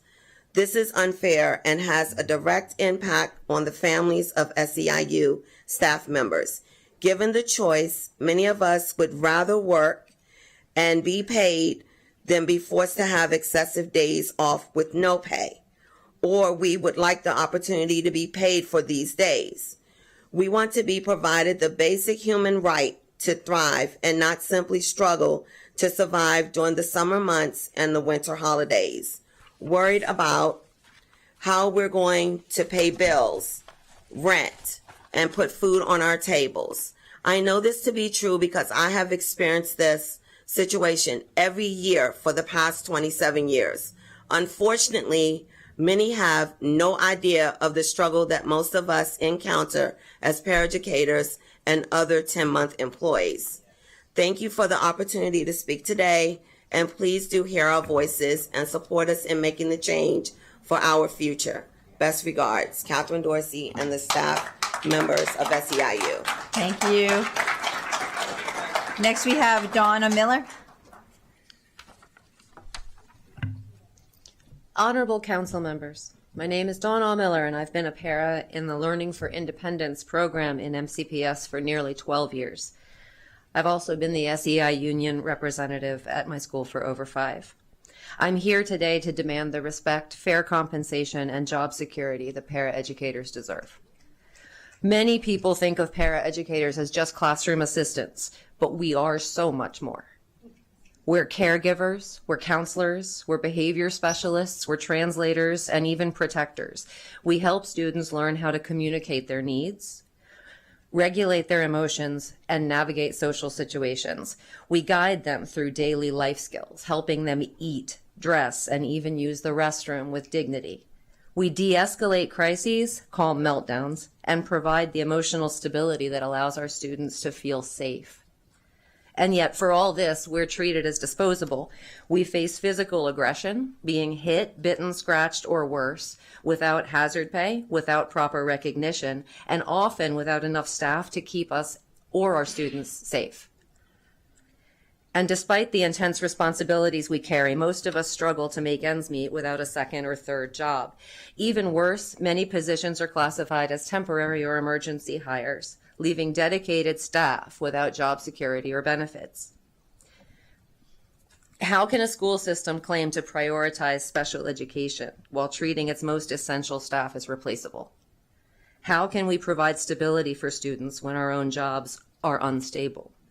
Our jobs are not temporary, and our students' needs are not temporary. I urge you to take action. Recognize paraeducators as essential professionals, not just assistants. Ensure fair wages that reflect the responsibility and challenges of our roles. Make all paraeducator positions permanent, ensuring stability for both staff and students. Respect isn't just about words, it's about action. Paraeducators are the backbone of special education and student support. It's time we were treated as such. Thank you. Thank you. Mary Hunter. Good evening, President Stewart and members of the council. My name is Mary Hunter, and I'm the director of the Housing Counseling and Services Program at Housing Initiative Partnership, also known as HIP. I'm here tonight to ask for your support for the budget's funding of HIP's housing counseling services. HIP is a 35-year-old nonprofit developer and a HUD-approved housing counseling agency. We develop innovative, affordable housing, revitalize neighborhoods, and equip people to achieve their housing and financial goals. HIP is proud to have partnered with Montgomery County government since 2009, when we opened our Germantown office to provide multilingual foreclosure prevention counseling. The county and the country were in the throes of the foreclosure crisis at the time, and our staff have since provided individual counseling to help over 4,000 at-risk homeowners access all available resources to avoid foreclosure. As the housing landscape in Montgomery County changed, HIP responded. In 2013, HIP brought a first-time home buyer education and counseling services to county residents and have since prepared over 2,000 home buyers for sustainable homeownership.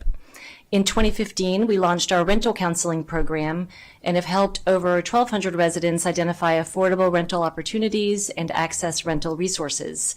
And in 2020, when the pandemic caused widespread job loss, HIP added an outreach staff to go to eviction court, knock on doors of tenants facing eviction using a sheriff's list, still doing that today, attend community events at apartment buildings, and hold in-person group tenant information sessions and virtual Senate sessions, working closely with the Office of Landlord and Tenant Affairs. We also, in 2020, launched the Innovative Home Sharing Program. Each step of the way, HIP has partnered closely with the staff at DHCA, DHHS, local municipalities, and other nonprofit agencies and community leaders. Our 10 Montgomery County staff ensure that our Germantown and Gaithersburg offices are accessible and open for residents to use our computers and printers. Our staff speak multiple languages, including Spanish, French, English, and Portuguese, and communicate with clients on multiple platforms using video, phone, or in person. There are many, many challenges in today's housing landscape, including the recent federal layoffs, rising property taxes, high energy costs, limited housing inventory, a growing older adult population struggling to age in place, and a growing digital divide, especially as we digitize access to housing resources. It is a challenging moment in time, and we can assure you that HIP is a nimble, collaborative, responsive, and creative partner. We hope you will approve the funding in the FY26 operating budget so that we can continue working with the county to help residents overcome these challenges and secure and maintain stable and sustainable housing. Thank you. Thank you very much. Sean Motor.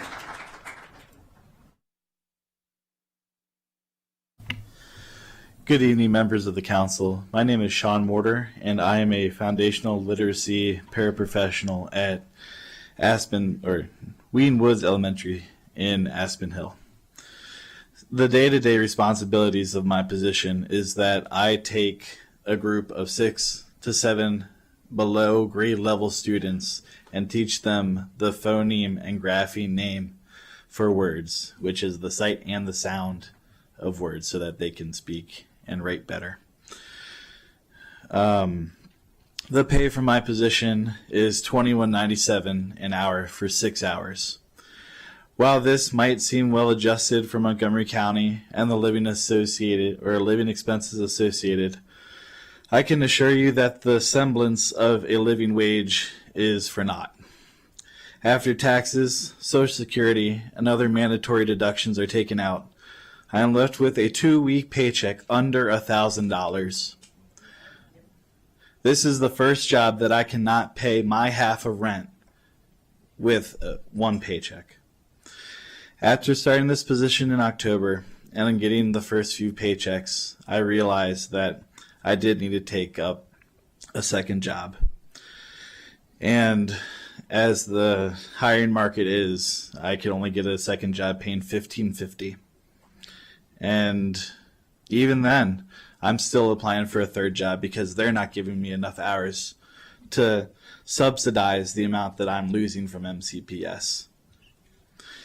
In the same realm as saving money and paying bills, if I get sick at school, then I can can't go to my second job. If I can't go to my second job or get hurt at my second job, I can't go to school. And that impacts the learning of the children. It impacts my social health. It impacts my well-being. It impacts my family because I'm making less money.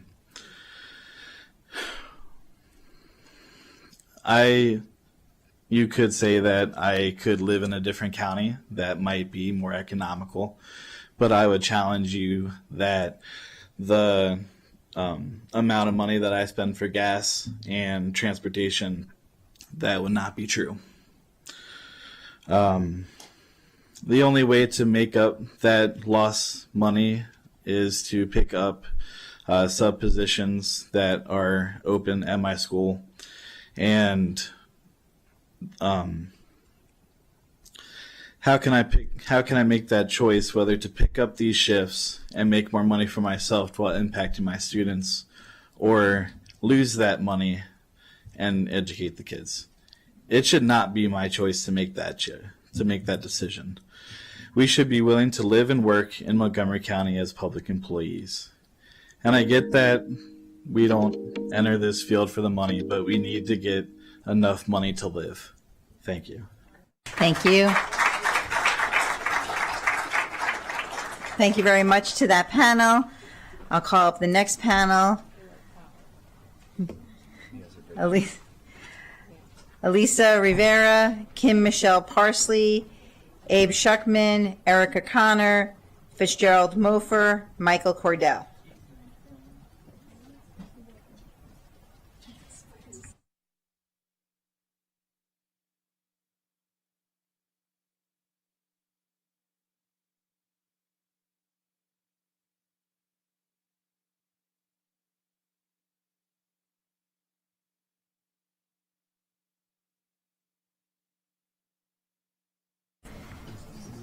Ms. Rivera, you can start when you're ready.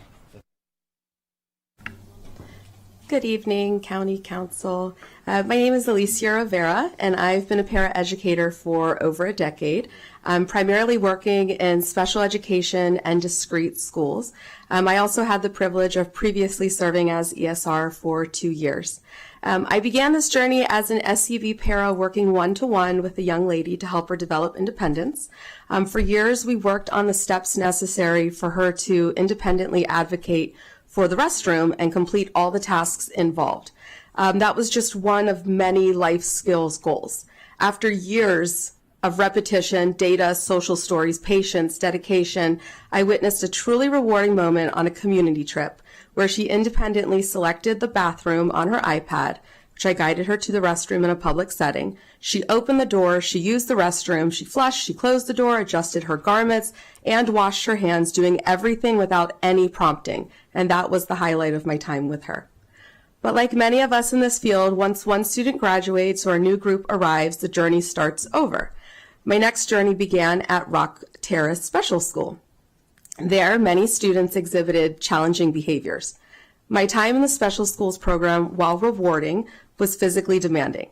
Due to a lack of coverage, myself and other paraeducators had to cover the majority or even the entire school year for classes without additional support. A majority of my injuries, concussions, multiple concussions, broken finger, bruises, scratches, and more recently a torn labrum in my shoulder occurred during these understaffed times. Having the ability to adhere to each IEP, keep yourself safe, keep the other students safe, take data from multiple students throughout the day while being self-aware of your body language, your tone, all while supporting behavior management and instructional learning in a classroom without the required ratio of support would seem like an impossible task. Despite the physical and mental exhaustion, paraeducators show up. Now it's your turn to show up for us. Fully funding the long overdue para reclassification study and increasing paraeducator staffing, as proposed in this budget would show that you value and respect our role in MCPS. Thank you for your time and consideration. Thank you. Kim Michelle Parsley. Good evening, council members. My name is Kim Parsley. I live in Montgomery Village. I've lived in Montgomery County since 1998, which is when I sent my first kid to kindergarten that's a little later. I'd like to tell you guys some stories to illustrate why the money you spend on education matters so much. Why do I think I'm qualified to talk about this? I've been involved with MCPS since 1998, when I sent that first child to kindergarten. Since then, I've been some combination of MCPS parent, volunteer, paraeducator, substitute, or teacher, and lunchroom aide. MCPS even helped pay for my master's in special education. This is my 15th year as a permanent employee, as opposed to a substitute, and I'm happily working in a middle school community-based classroom. Since August of last year, I've been a one-on-one for a child who needs significant support for mobility, for feeding, for toileting, communication, health concerns. Oh, and behavior, because he pulls hair and throws everything he can reach, but he's getting better. As he learned to trust me and we started using modified materials and tools, he became more engaged. He looked awake during classes. His self-injurious behavior lessened. He's learning to communicate. He's making real choices. Imagine never being able to choose what you eat for a meal or when you're finished. Anyways, he's not as frustrated and he is not as aggressive now because he is learning. Because he's less aggressive, his peers are willing to engage with him. So now he's learning from peers, which all the parents here know that's a developmental step. It's necessary. I mean, sometimes it's frustrating when they learn that throwing toys is something that we do, but he's learning. I just want you to understand that without the staff to support him in his classroom, he becomes either a non-entity sitting in a corner in his chair, or he becomes a liability in our classroom. So according to the staffing levels in the most recent budgets, our classroom is entitled to at least 1.5, paraeducators. We are now sharing a paraeducator with another classroom, giving us about half of what we're entitled to. While I'm attending to all the students in the class, I'm ignoring him, which means he's getting nothing. Again, liability or non-entity. These are avoidable if we had only had adequate staffing from the beginning. Okay, last thing. While you're considering this budget, please remember that each dollar you spend is not just a number. It translates into children's learning, health, sometimes even their safety, and it means your dedicated support staff will be able to continue doing it. Thank you. Abe Schuckman. Good evening, Council Member Stewart and members of the County Council. My name is Abe Schuckman. I'm a proud resident of Montgomery County, grew up in Montgomery County, proud Churchill High School graduate. My wife and I have raised our children for the last 2 decades in Silver Spring. I'm a member of the Montgomery County Affordable Housing Alliance. I'm on the executive committee, and I'm in my 31st year as the CEO of Housing Unlimited. Given the national discourse, this hostility to government and to government workers, I feel compelled just to begin by thanking you for your public service, thanking Montgomery County government for its strong commitment in partnership with nonprofits like Housing Unlimited and others to serving the most vulnerable. We need a strong government to amplify the efforts of the private sector in serving the neediest amongst us. I'm also frustrated by the attack on public servants, public workers, as being waste, basically. It's outrageous. For the last 3 decades, every single worker, public worker I've interacted with at Health and Human Services and Housing Department has been outstanding. Just this year, I've had the privilege of working with Christine Hong, Kimberly Penley of HHS, Scott Bruton, Puffin Salem, Summer Cross, Lawrence Cager, and Ken Vinston of DHCA. Outstanding people. And their names need to be named. Montgomery County government has been a crucial partner. And I want to thank you for all your support, even just recently with the supplemental budget, where you expanded resources for rent subsidies and for SHARP. This was crucial, and it's a difficult budget year, and it's going to be continue to be a difficult budget time, and I just want to thank you for your support. And finally, I want to make a request. Affordable housing continues to be crucial. The people we serve are coming out of homelessness with incomes below 15% of AMI. The rent subsidies that you support play a crucial role for Housing Unlimited and for our tenants.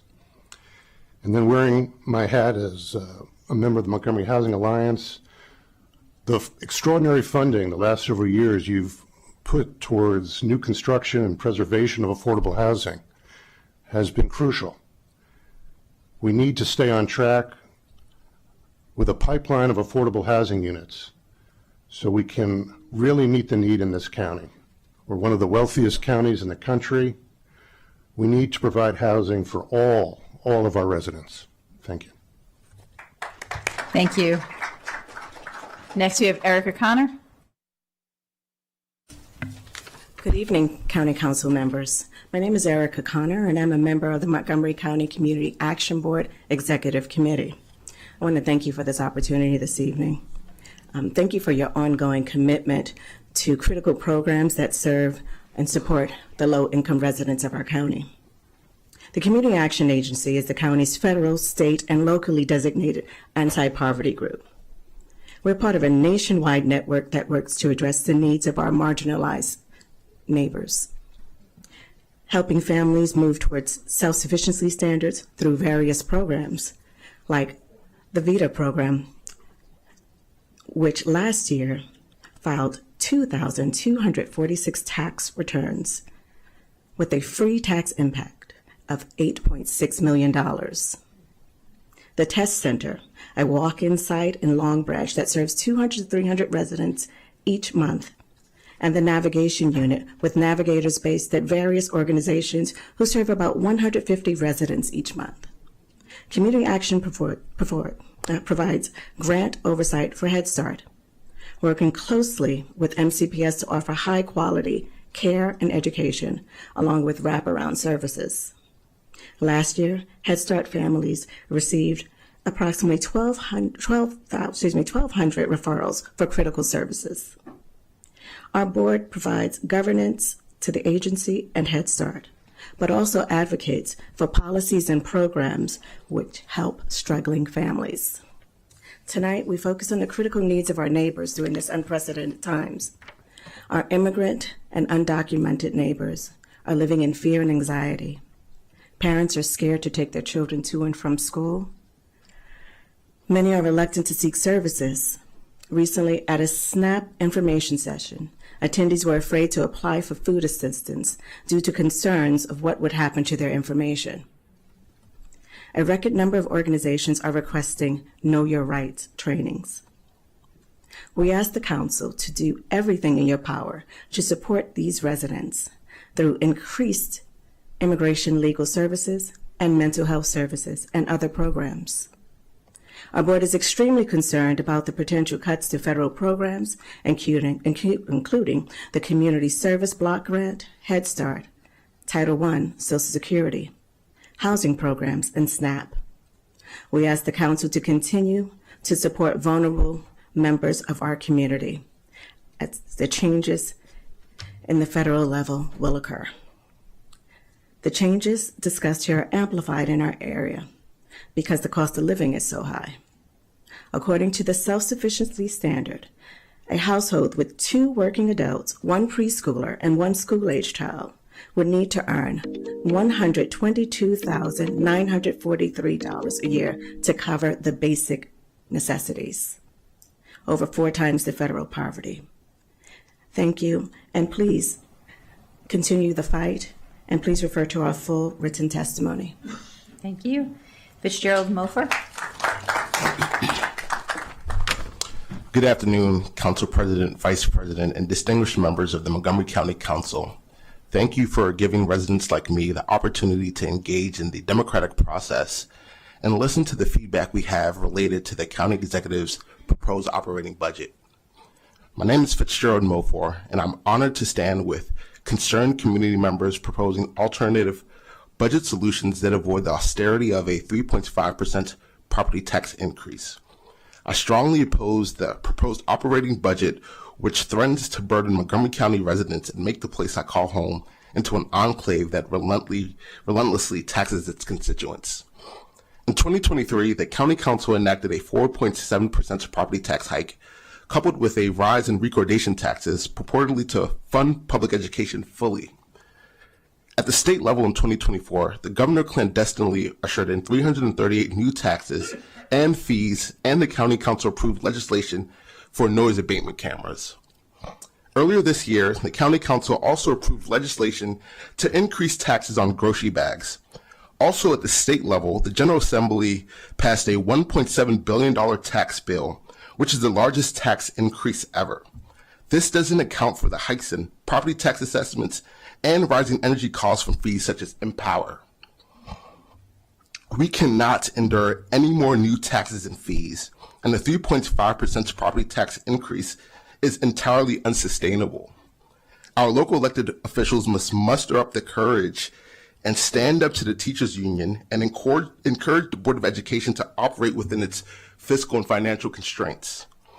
The perpetual increase of property taxes will make middle-class housing in Montgomery County scarcer, exacerbate the population exodus of the middle class, and make purchasing a home for first-time home buyers daunting. Furthermore, it will make Montgomery County even less attractive to corporations and businesses, as our office vacancy rate already sits at 20%. The school district is asking for the largest year-over-year increase with a top-line spending level of $3.6 billion, without any attached strategic measures that would definitively shrink the size of classrooms, close the achievement gap, and crush truancy. Therefore, such a large ask is unjustified. To offer solutions, I'm imploring the County Council to keep MCPS spending levels at $3.3 billion, articulate the importance of fiscal prudence to the Board of Education, ask them to spend at MOE levels, slash the size of the bureaucracy in MCPS, and only give this 3.25% salary increase to teachers who work at Title I schools.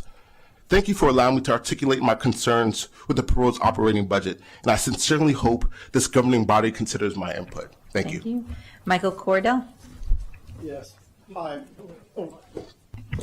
Hi, my name is Michael Cordell. I want to thank you for the chance to speak tonight. I am a parent and an educator. I've been in the county for 25 years, and I have seen the county schools, which I had moved here for, continue to take steps backward over time.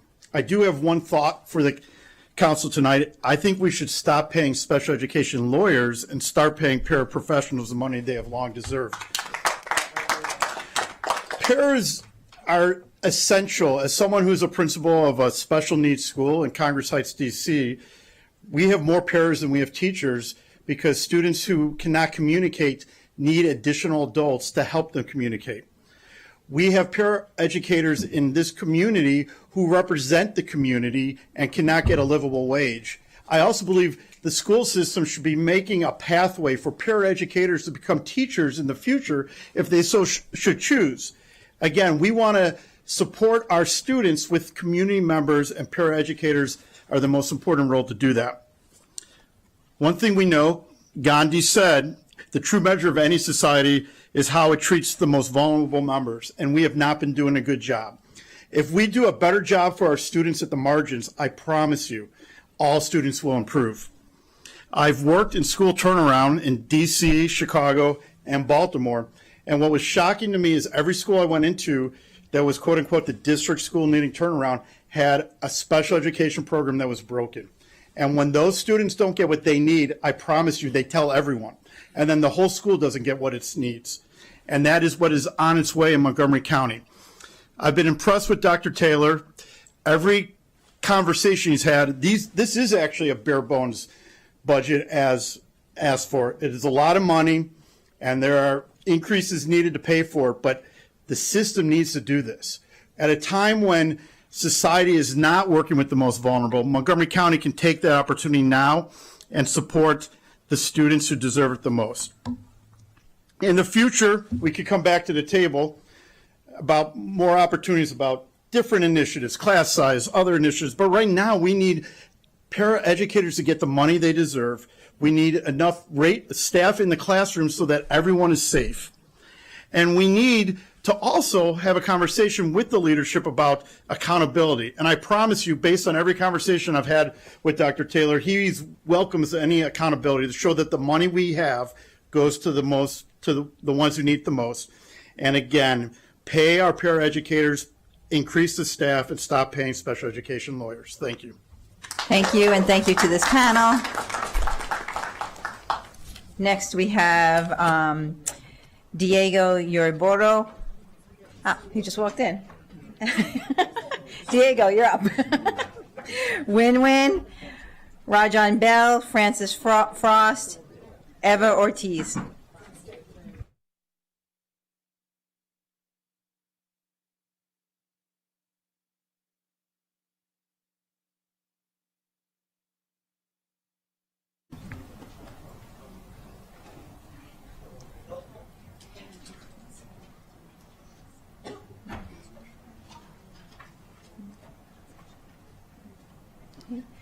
Diego, you can start whenever you're ready.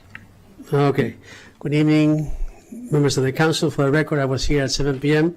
I just got out to get some quiet time to read my testimony. So tonight I'll be wearing a few hats, but I want to start by acknowledging the committee members that came here tonight, particularly those who came and left because there was not enough room here, so they were turned around. As the co-chair of the Latino Health Steering Committee, and in partnership and alignment with our colleagues from the Asian American Health Steering Committee and the African American Health Program Steering Committee, we want to request that the Council fully support HHS's request. Today's economic outlook is dire, but it pales in comparison to what it will be like in the middle of FY26 and in FY27. As HHS saved us during the pandemic, its programs, its services, its infrastructure, and it must be intact in order to absorb the needs that we have today and the needs that we will have into the near future.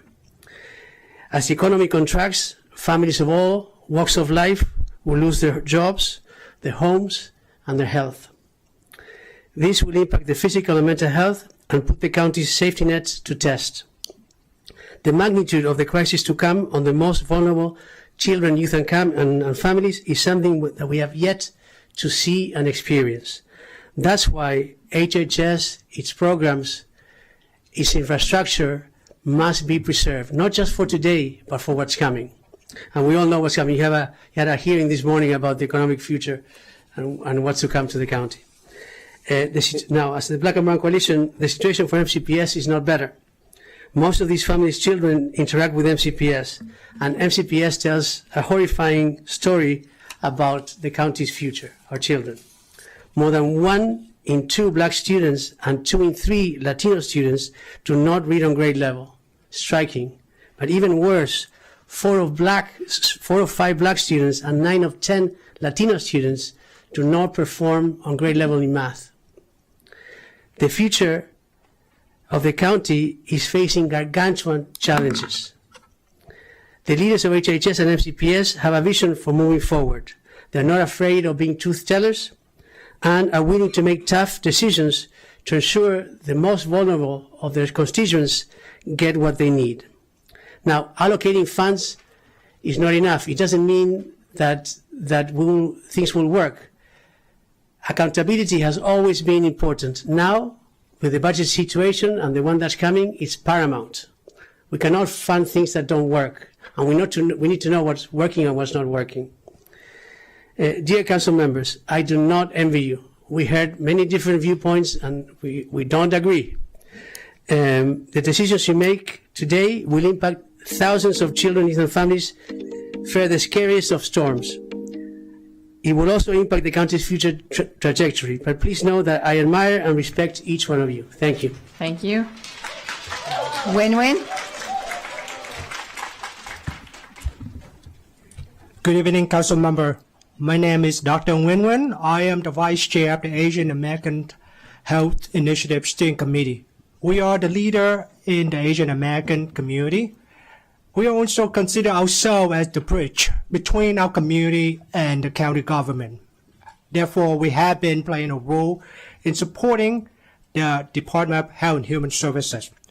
Today, on behalf of my colleague on the Steering Committee for AHI, joining with our College and African American Health Program represented by Ms. Jackie Williams yesterday, and now today with Mr. Diego Riburi for the Latino Health Initiative Steering Committee, we present an urgent request for the council members that to preserve the essential safety nets for our vulnerable community of the resident in the county by fully fund the budget requested by the Department of Health and Human Services. This includes the level of funding for our Minority Health Initiative and Program. In the past few years has been clearly demonstrated the important role of the partnership between the minority community and the county government. Just a few years ago, when you think about the pandemic, when the county don't know how to connect with the communities, where the service, where to waste it, we, a community leader, play a role to build that trust with the community. Therefore, the service has been effective, and the trust needs to be maintained and to build on. I know today is difficult.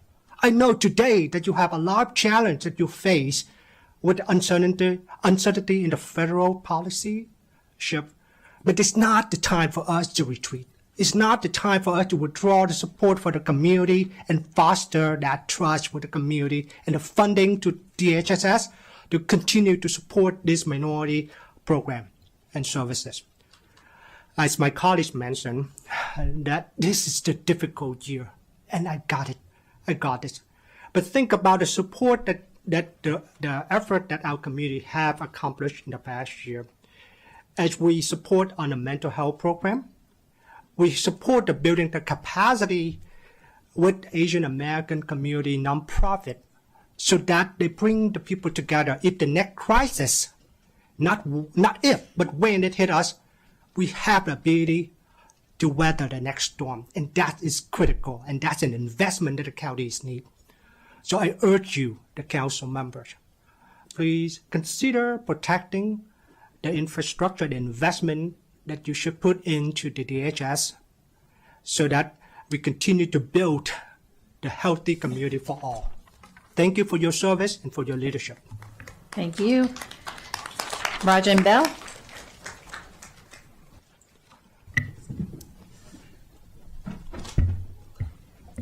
Good evening, President Stewart, Vice President Jawando, and esteemed members of the County Council.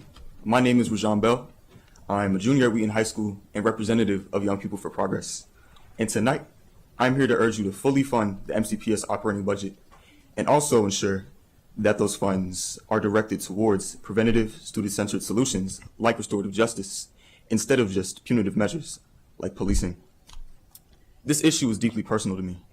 In middle school, I had a friend who I'll call Elle. She was a caring, loyal, and humorous person, and still alive, by the way. She always made me smile, even in the most difficult situations. Unfortunately for her, her home life was quite challenging, and it hurt witnessing the strain it put on her ability to positively interact with our school.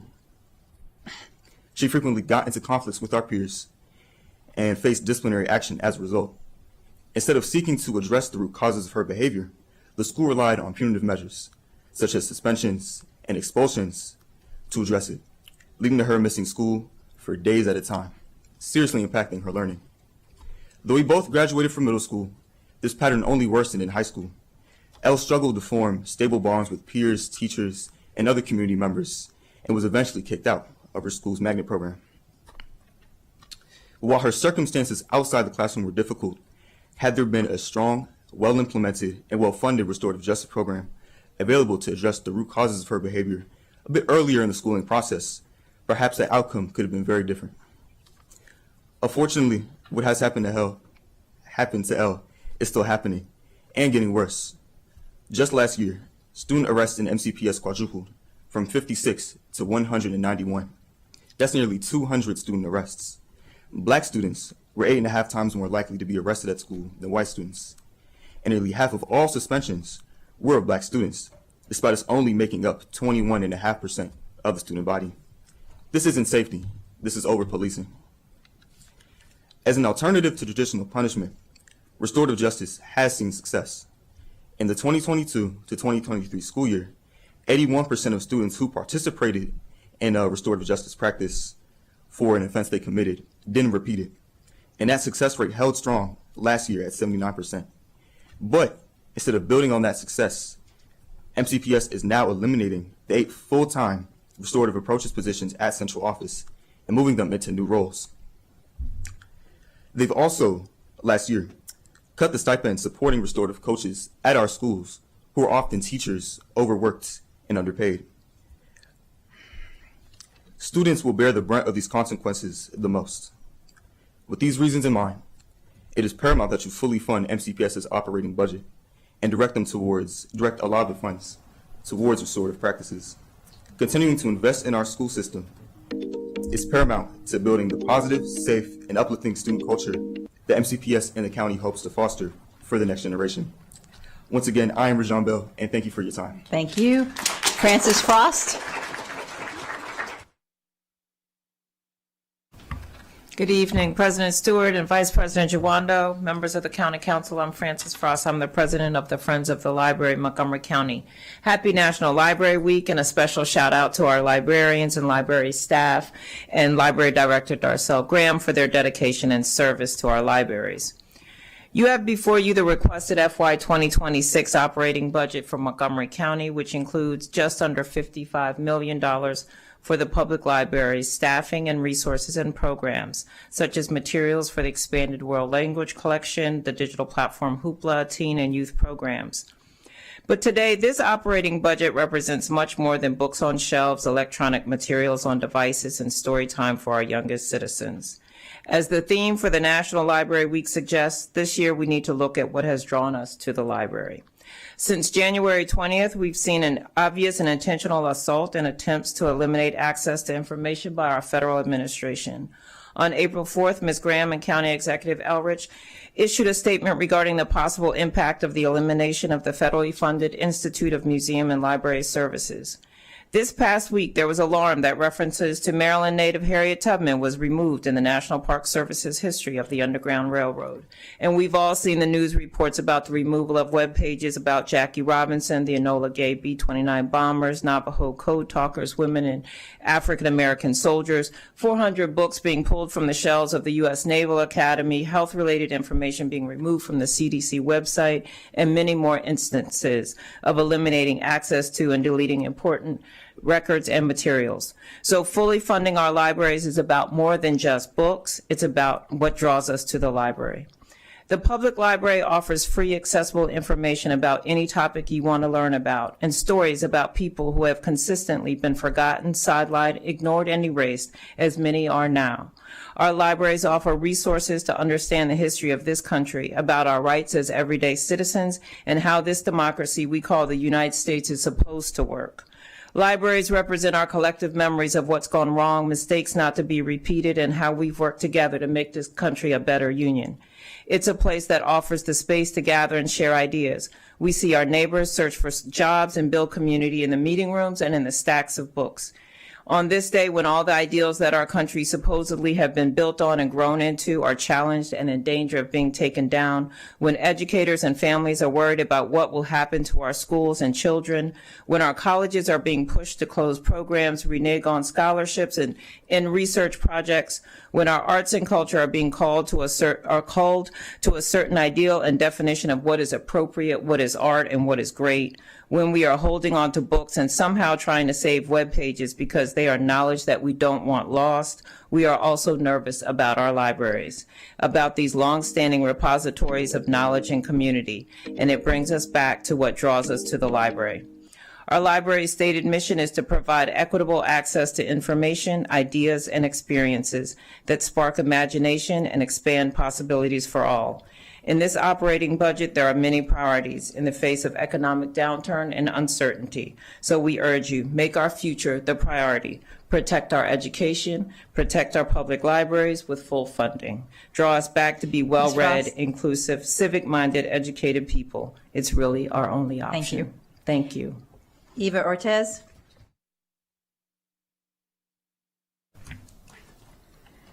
Buenas noches a todos ustedes. Mi nombre es Eva Ortiz. Estoy agradecida de tener una vivienda asequible. Esta noche estoy aquí para abogar por más fondos para viviendas asequibles en el presupuesto del condado. Yo vivo en los apartamentos de MHP en Pembridge Square en Wheaton por 27 años. Sigo viviendo aquí donde soy feliz por tener un hogar junto a mi comunidad. Vivo sola y soy ama de casa jubilada. Antes de mudarme a Pembridge Square, yo vivía en White Oak. Cuando me tuve que mudar, encontré los apartamentos de MHP, donde encontré un lugar en lo cual me siento segura y feliz de seguir viviendo. Vivir en una propiedad de MHP ha sido una bendición. No podría pagar el alquiler o otros artículos esenciales si no tuviera una vivienda asequible. MHP ha hecho más que poner un techo sobre mi cabeza. A través de MHP recibo asistencia alimenticia. MHP también cuenta con promotoras de salud. Ellas están aquí esta noche, la señora Lilian Caravantes y Isis Ayala, que apoyan residentes como yo a conectar a residentes con servicios de salud. Gracias por proporcionar fondos para ayudar a familias de bajos recursos como yo. Le pido a ustedes que sigan apoyando a programas que ayudan a residentes como yo a tener una vivienda accesible. Muchas gracias. Buenas noches.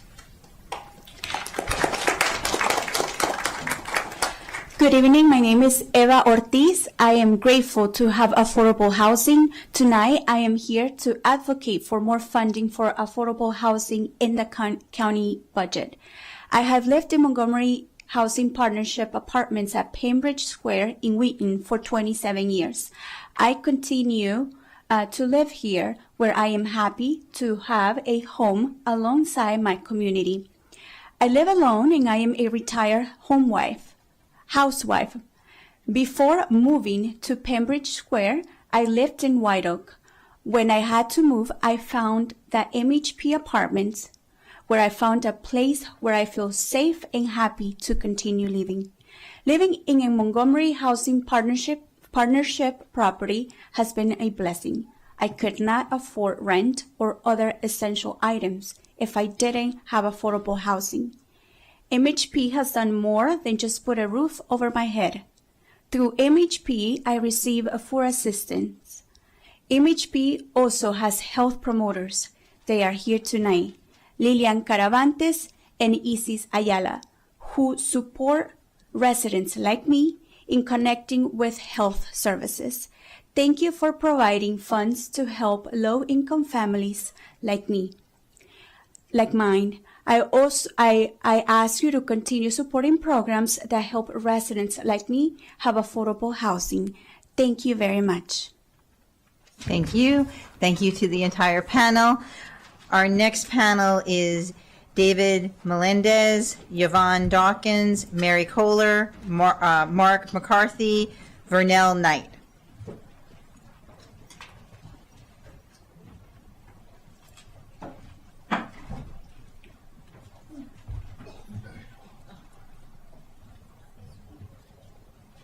Are they here? Okay. David Melendez, Yvonne Dawkins, I know Mary Kohler's here, I saw her. Mark McCarthy, Vernell Knight.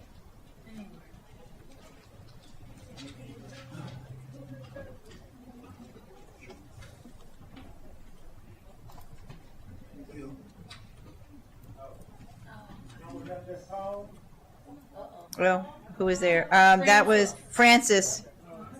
Yeah. All right.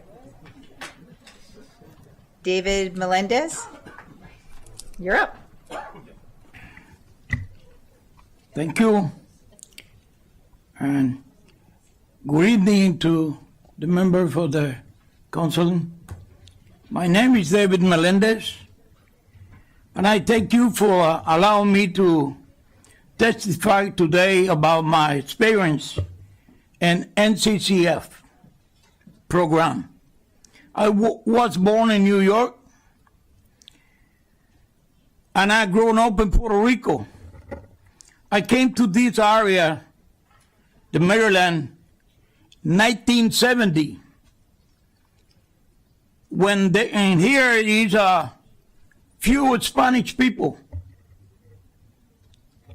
And I served as the interpreter at that time to help others who don't speak nothing. I was a firefighter, volunteer for 11 years.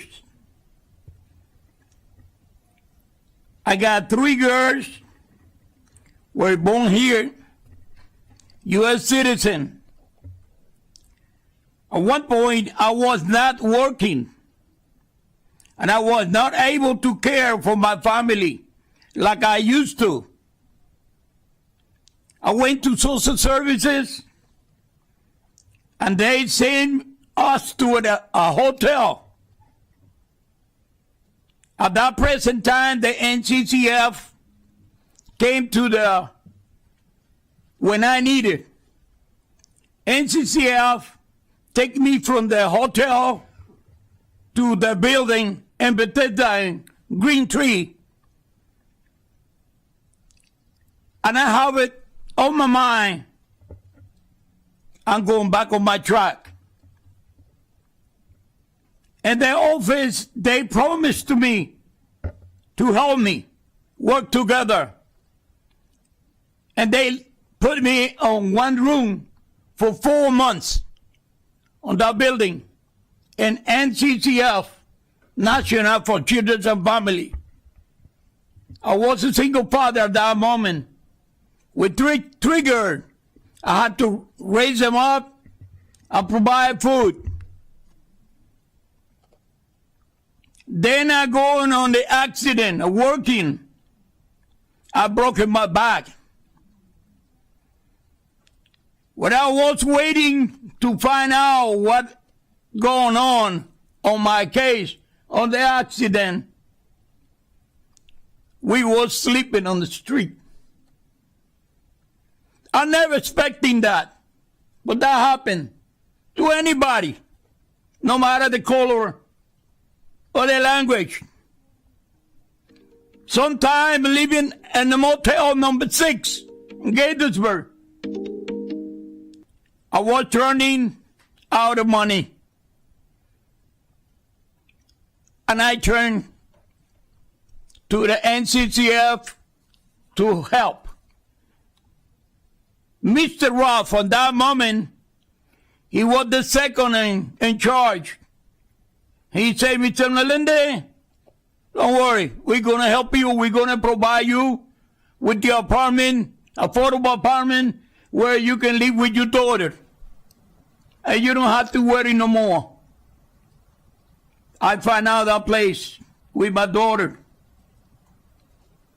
2 rooms, one is small, where I sleeping. My daughters and my granddaughter sleeping in one room, the bigger room.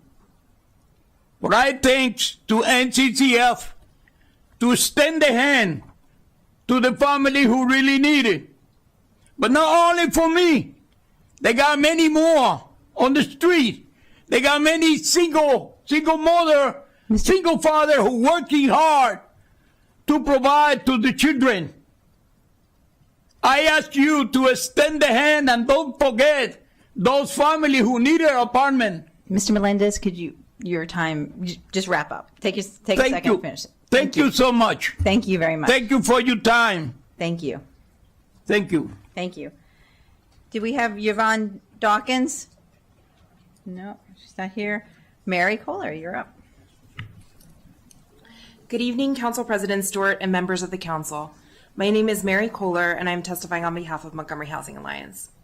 As you take up the budget, MHA strongly encourages you to include the highest possible level of funding for affordable housing. Over the past several years, the Council has prioritized housing, especially affordable housing, and made major strides on the issue. Yet we know we still must add tens of thousands of housing units over the next decade, 3/4 of which must be affordable to those with low to moderate incomes. The proposed budget includes a level of funding that will support the affordable housing pipeline through FY26. Any reduction in funding would significantly disrupt the pipeline, delaying projects, making them more costly, and in some cases, derailing them altogether. We cannot afford to jeopardize projects that would supply much needed, dedicated, affordable homes. Additionally, we urge you to support the highest possible level of funding for down payment assistance. We applaud the county executive for increasing funding for the program in his proposed budget, but urge you to pass additional increases up to the $8 million included in the More Housing Now Act. Down payment assistance is crucial to creating pathways to homeownership in the county. We also urge you to include robust funding for the rental assistance program and other programs to address and prevent homelessness. The county's rate of homelessness and number of evictions has dramatically increased over the past several years. In FY21, approximately 2,500 eviction writs were filed. In FY24, that number was over 8,200. The number of evictions executed jumped from just over 250 to nearly 1,000 over the same time period. Programs like RAP and SHARP are successful at stabilizing at-risk households, but can only be effective if they are adequately funded. We know that this is a tough budget year. As many households throughout the county face job loss and income reductions, the need for meaningfully affordable housing only becomes more apparent. Housing is a solution to stabilizing our economy and warding against displacement. As people along many income bands, even higher income earners, face income losses, we know that that ultimately puts pressure on those with low incomes. For example, if higher income households decide to relocate to lower cost homes, we will see further reduction in the number of units available to people with lower incomes. Ensuring that we have sufficient dedicated affordable housing to support these households is as critical as ever. We applaud the Council's ongoing commitment to housing and your efforts to craft innovative policy tools to address the real and significant need that persists. It is critical to provide a scope of funding that will deepen the investments the county has already made in affordable housing over the past several years. We strongly urge you to pass a budget that includes the highest possible level of funding for multifamily housing preservation and development, homeownership assistance, and rental assistance programs. Thank you for your time. Thank you. Mark McCarthy. Good evening, council members, and thank you for this opportunity to testify before you today. I'm Mark McCarthy, and I help to coordinate the social justice ministry at St. Dunstan's Episcopal Church. In January of this year, at its annual convention, the Episcopal Diocese of Washington adopted a resolution on affordable health care for social justice. It reads in part, resolved that this convention urges the diocese and its parishes to support full funding for local government programs that provide health care to underserved populations within the diocese. I'm here today to communicate the support of St. Dunstan's Episcopal Church for full funding for the Montgomery County programs that provide safety net health care to underserved populations in the county. The proposed budget for FY26 recommends a per visit increase for the Montgomery Cares program from $102.15 to $112.50. This is a modest increase in the reimbursement rate of to 45% of the cost of care, and is needed to prevent the closing of some of these safety net clinics. The budget also recommends $180,000 to cover improved access to reproductive health care services for participants in the county's Care for Kids program. These budget allocations for safety net clinics are consistent with the diocese's recommendation of full funding. We support these increases, and we wish that budget realities permitted even greater allocation of resources to these urgent healthcare needs in the county. If the council would consider a reimbursement rate of $125, we understand that that is the minimum necessary for the Montgomery County Cares Health Centers to continue to operate at their current capacity, and we would support that change as well. Thank you for this opportunity to testify. Thank you. Next, we have Vernal Knight.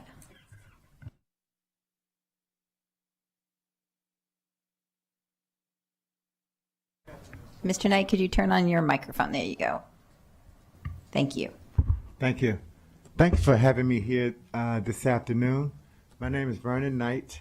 I'm a resident of affordable housing. I'm here tonight to meet with you to ask for affordable housing for seniors. Most seniors can live in senior housing. They have a problem living in mixed unit houses where people have kids or the runabout. I was here last year asking for much the same.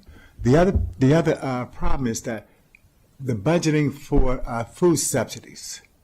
Like most senior buildings, they have food boxes come from different organizations. We only have one now. We did have two, and that's because of the lack of funding. Seniors, a lot of seniors that live in subsidized housing, they're on a fixed income. That fixed income allows them to have to medicine. Once they pay the rent, they have very little left. So when they have to make a choice on medicine, between food and medicine, someone have to cut their pills in half just to make it last. There's the other instinct to where I live in a building where at 11:30 at night, you know, you have when the food boxes come, you have people come down looking to see what other people don't want. So affordable housing and food is a major thing. It's like, and don't get me wrong when I say this, but it feels like we're being left behind because senior housing is a very difficult thing to find in D.C., Maryland, North Virginia. And I thank you for your time. Thank you very much, Mr. Knight. Thank you to that panel. The next panel includes Kelly Knight, Jennifer Friedman, Alondra Anderson, Moham Janai, my apologies, Joseph Jude Vilnard,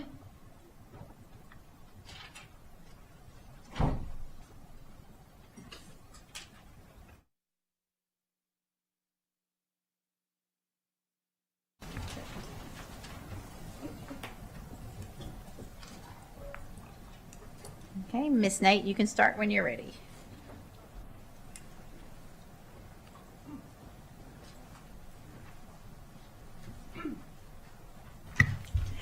Hello, my name is Kelly Knight. I am a social studies teacher at Seneca Valley High School. I am a homeowner in Montgomery County, and I am the mother of a soon-to-be kindergartner will be at Twin Brook Elementary School. Last year, the County Council did not fully fund MCPS's requested budget, and I understand why that happened. There was a lot happening last year. But I wanted to talk to you all about what the impact has been that we've seen in the classroom due to that decision. It was said that the lack of funding would only increase the classroom cap by about 1 student, but the reality is the classes were not at the cap for every single section before this. Now they are. An Algebra 1 teacher at my school teaches 9th grade Algebra 1, our highest needs math students, told me that before this, her classes averaged about 25. Now every single class she has this year is between 30 and 33. English language learner, U.S. history class at our school has 32 students in it. They speak 5 different languages. How are they getting the individualized attention they need to help them learn both history and English at the same time? I've seen IB courses, multiple IB courses cut, not due to lack of student interest, but because we don't have the teachers to staff that section, which is denying our students the opportunity to take a college level course and be, as prepared as they can be for higher education. Musical instrument repair budget's been zeroed out, meaning that part of our curriculum is only available to our wealthy students. My daughter's going into kindergarten. She was born in November 2019. She was my little lockdown buddy for about a year and a half. And she has a speech language delay. The kids born in her, incoming class, they have twice the rate of speech language delays as other students. And yet MCPS had to cancel planned expansion of pre-K that would have served that very class of students and has not been able to hire the additional speech language pathologists necessary to serve this growing need. I'm a homeowner in the county. I know, I pay property tax. No one wants to talk about it.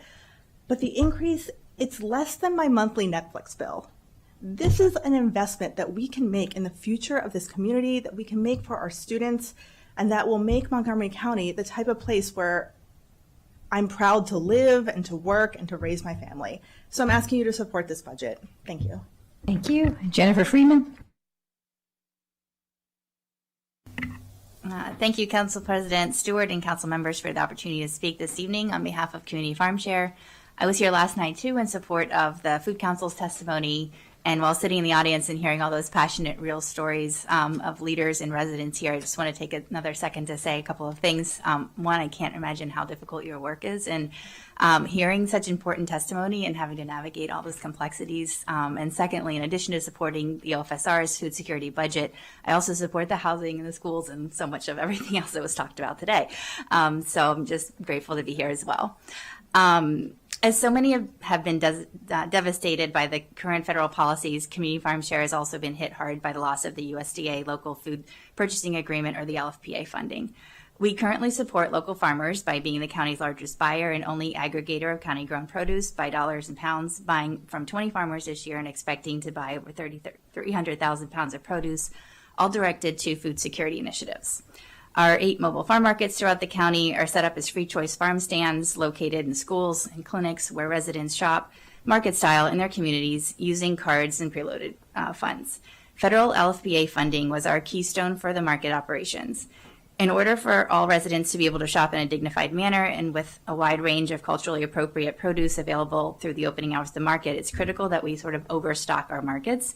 However, since we already purchased that produce from the farmers, we now need a way to keep our markets, our work sustainable. The LFPA served that sweet purpose perfectly. With the federal funding gone in 2026, we now seek to funding to fill that gap. Our markets are communities markets. A key reason why this funding request is so important is that we have developed into an anchor organization serving as a link between community partners and local farms, bringing fresh produce access to over 35 partners.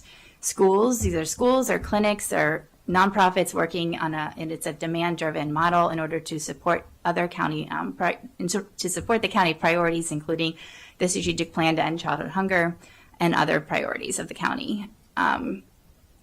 We additionally, noting that many of the partners that we work with, that we support through these markets and through our local food purchasing work, is supporting organizations that are working through OFSR grant-funded programs, including the CFA, food as medicine programs, and school-based food assistance. So just to explain that this is all really interconnected with multiple organizations and organizations doing food systems work in the county.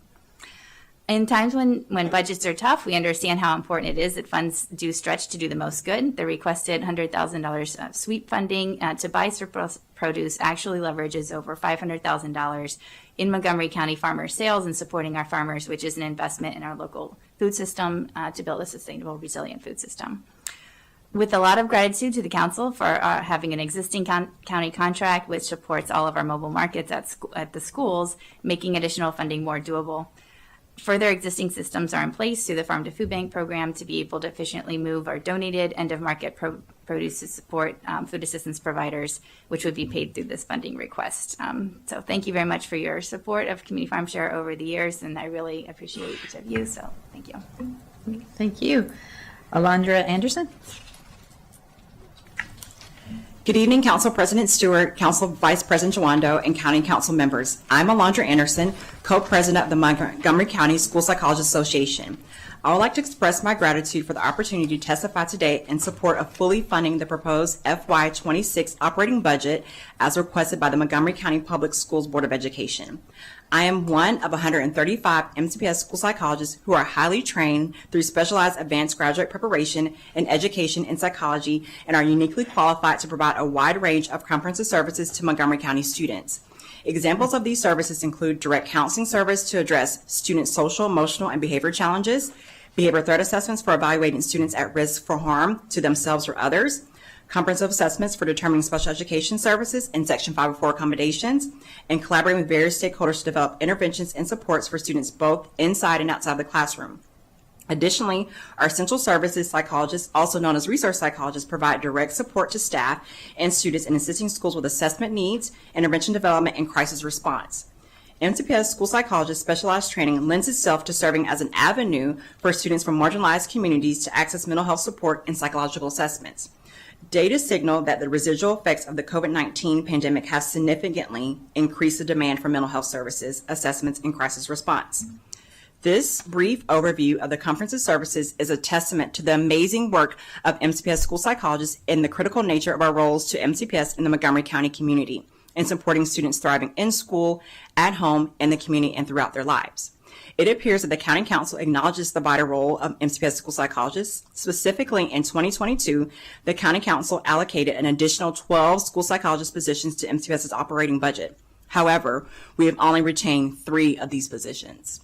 This gap in positions have placed an additional strain on existing staff, limiting the comprehensive services school psychologists provide to students. We ask that the County Council please keep in mind that the 9 positions would have helped school psychologists provide more services to meet the students' needs had they remained in our allocation. We are grateful for our allocated positions and request their maintenance to achieve the National Association of School Psychologists, NAS, recommended ratio of 500 students to 1 school psychologist. This ratio is vital for quality comprehensive psychological services. For FY 2026, we project 1 school psychologist for 1,277 students. While school psychologist ratio and MCPS have improved by 19% since 2022, we fall short of NAS standards, which would ensure competent services to our students. With such critical decisions at bay, we recognize the impact it may have on you all. Engaging in mindfulness practices, which exemplifies a method of emotional regulation for which school psychologists are trained, often utilizes the power of gratitude, which have been shown to significantly improve overall well-being. As I step away, I stand in solidarity with my 135 MCPS school psychologists in expressing our gratitude for our currently allocated school psychologist positions, along with optimism for continued support in expanding school psychologist positions with MCPS to support thriving youth and family in Montgomery County. Thank you. Mohammed Jai. Good evening. My name is Mohamed Njai, and I'm from Senegal. My life was turned upside down when the situation in my hometown became unbearable due to political instability and economic hardship. With no other choice, I left behind everything I knew in search of a safer and more stable future.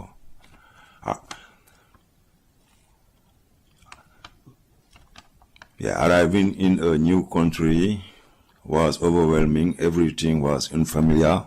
The language, culture, the people I didn't know how I would survive, let alone rebuild my life.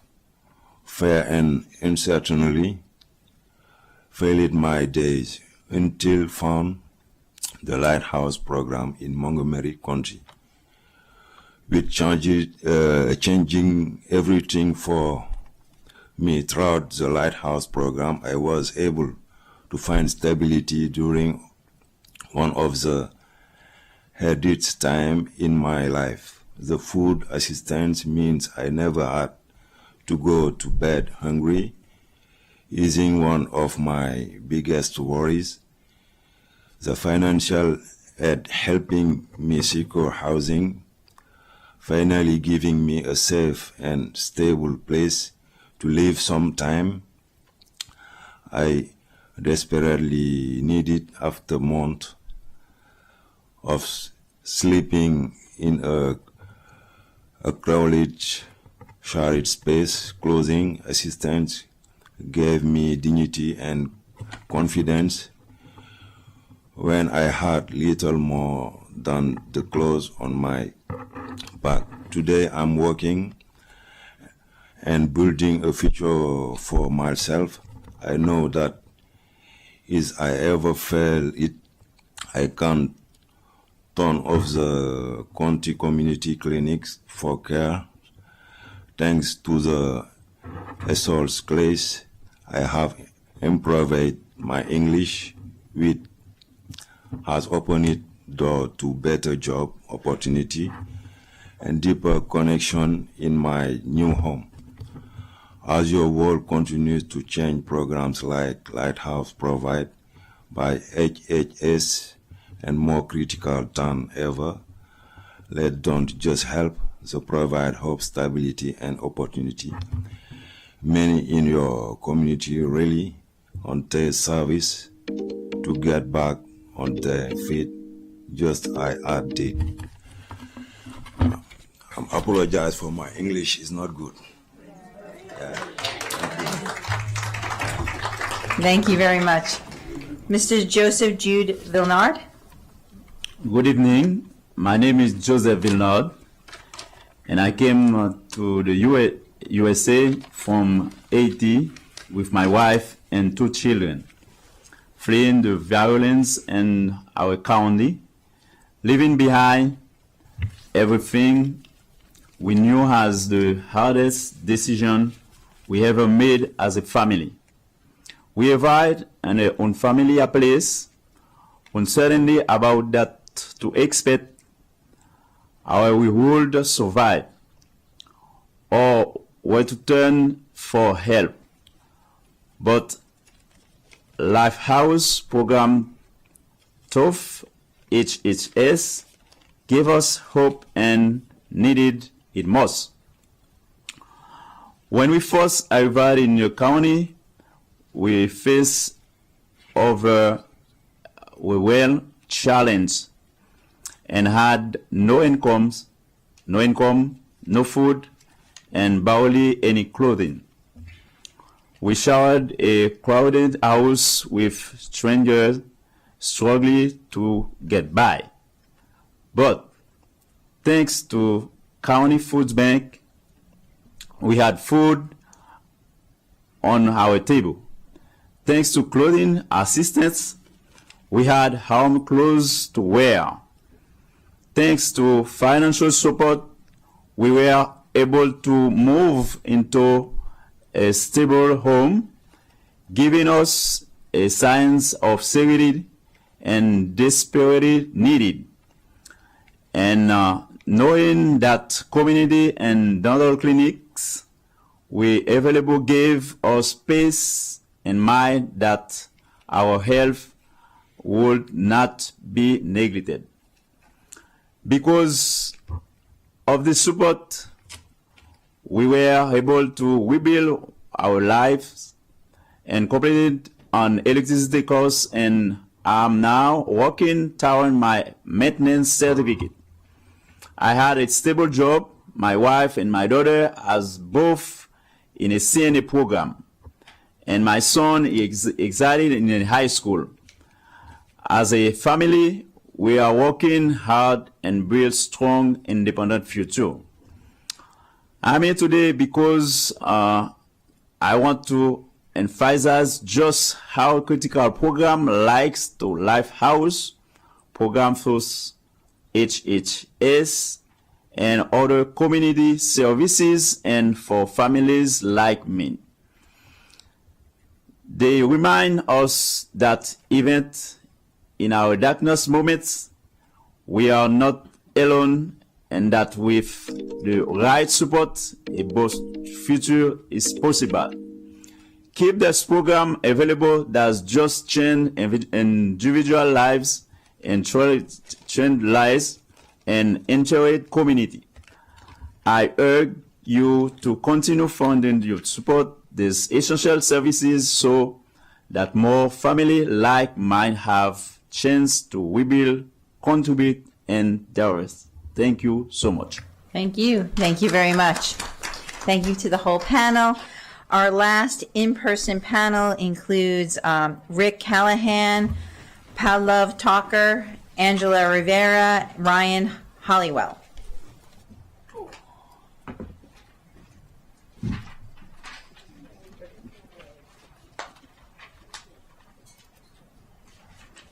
And Mr. Callahan, you can kick us off.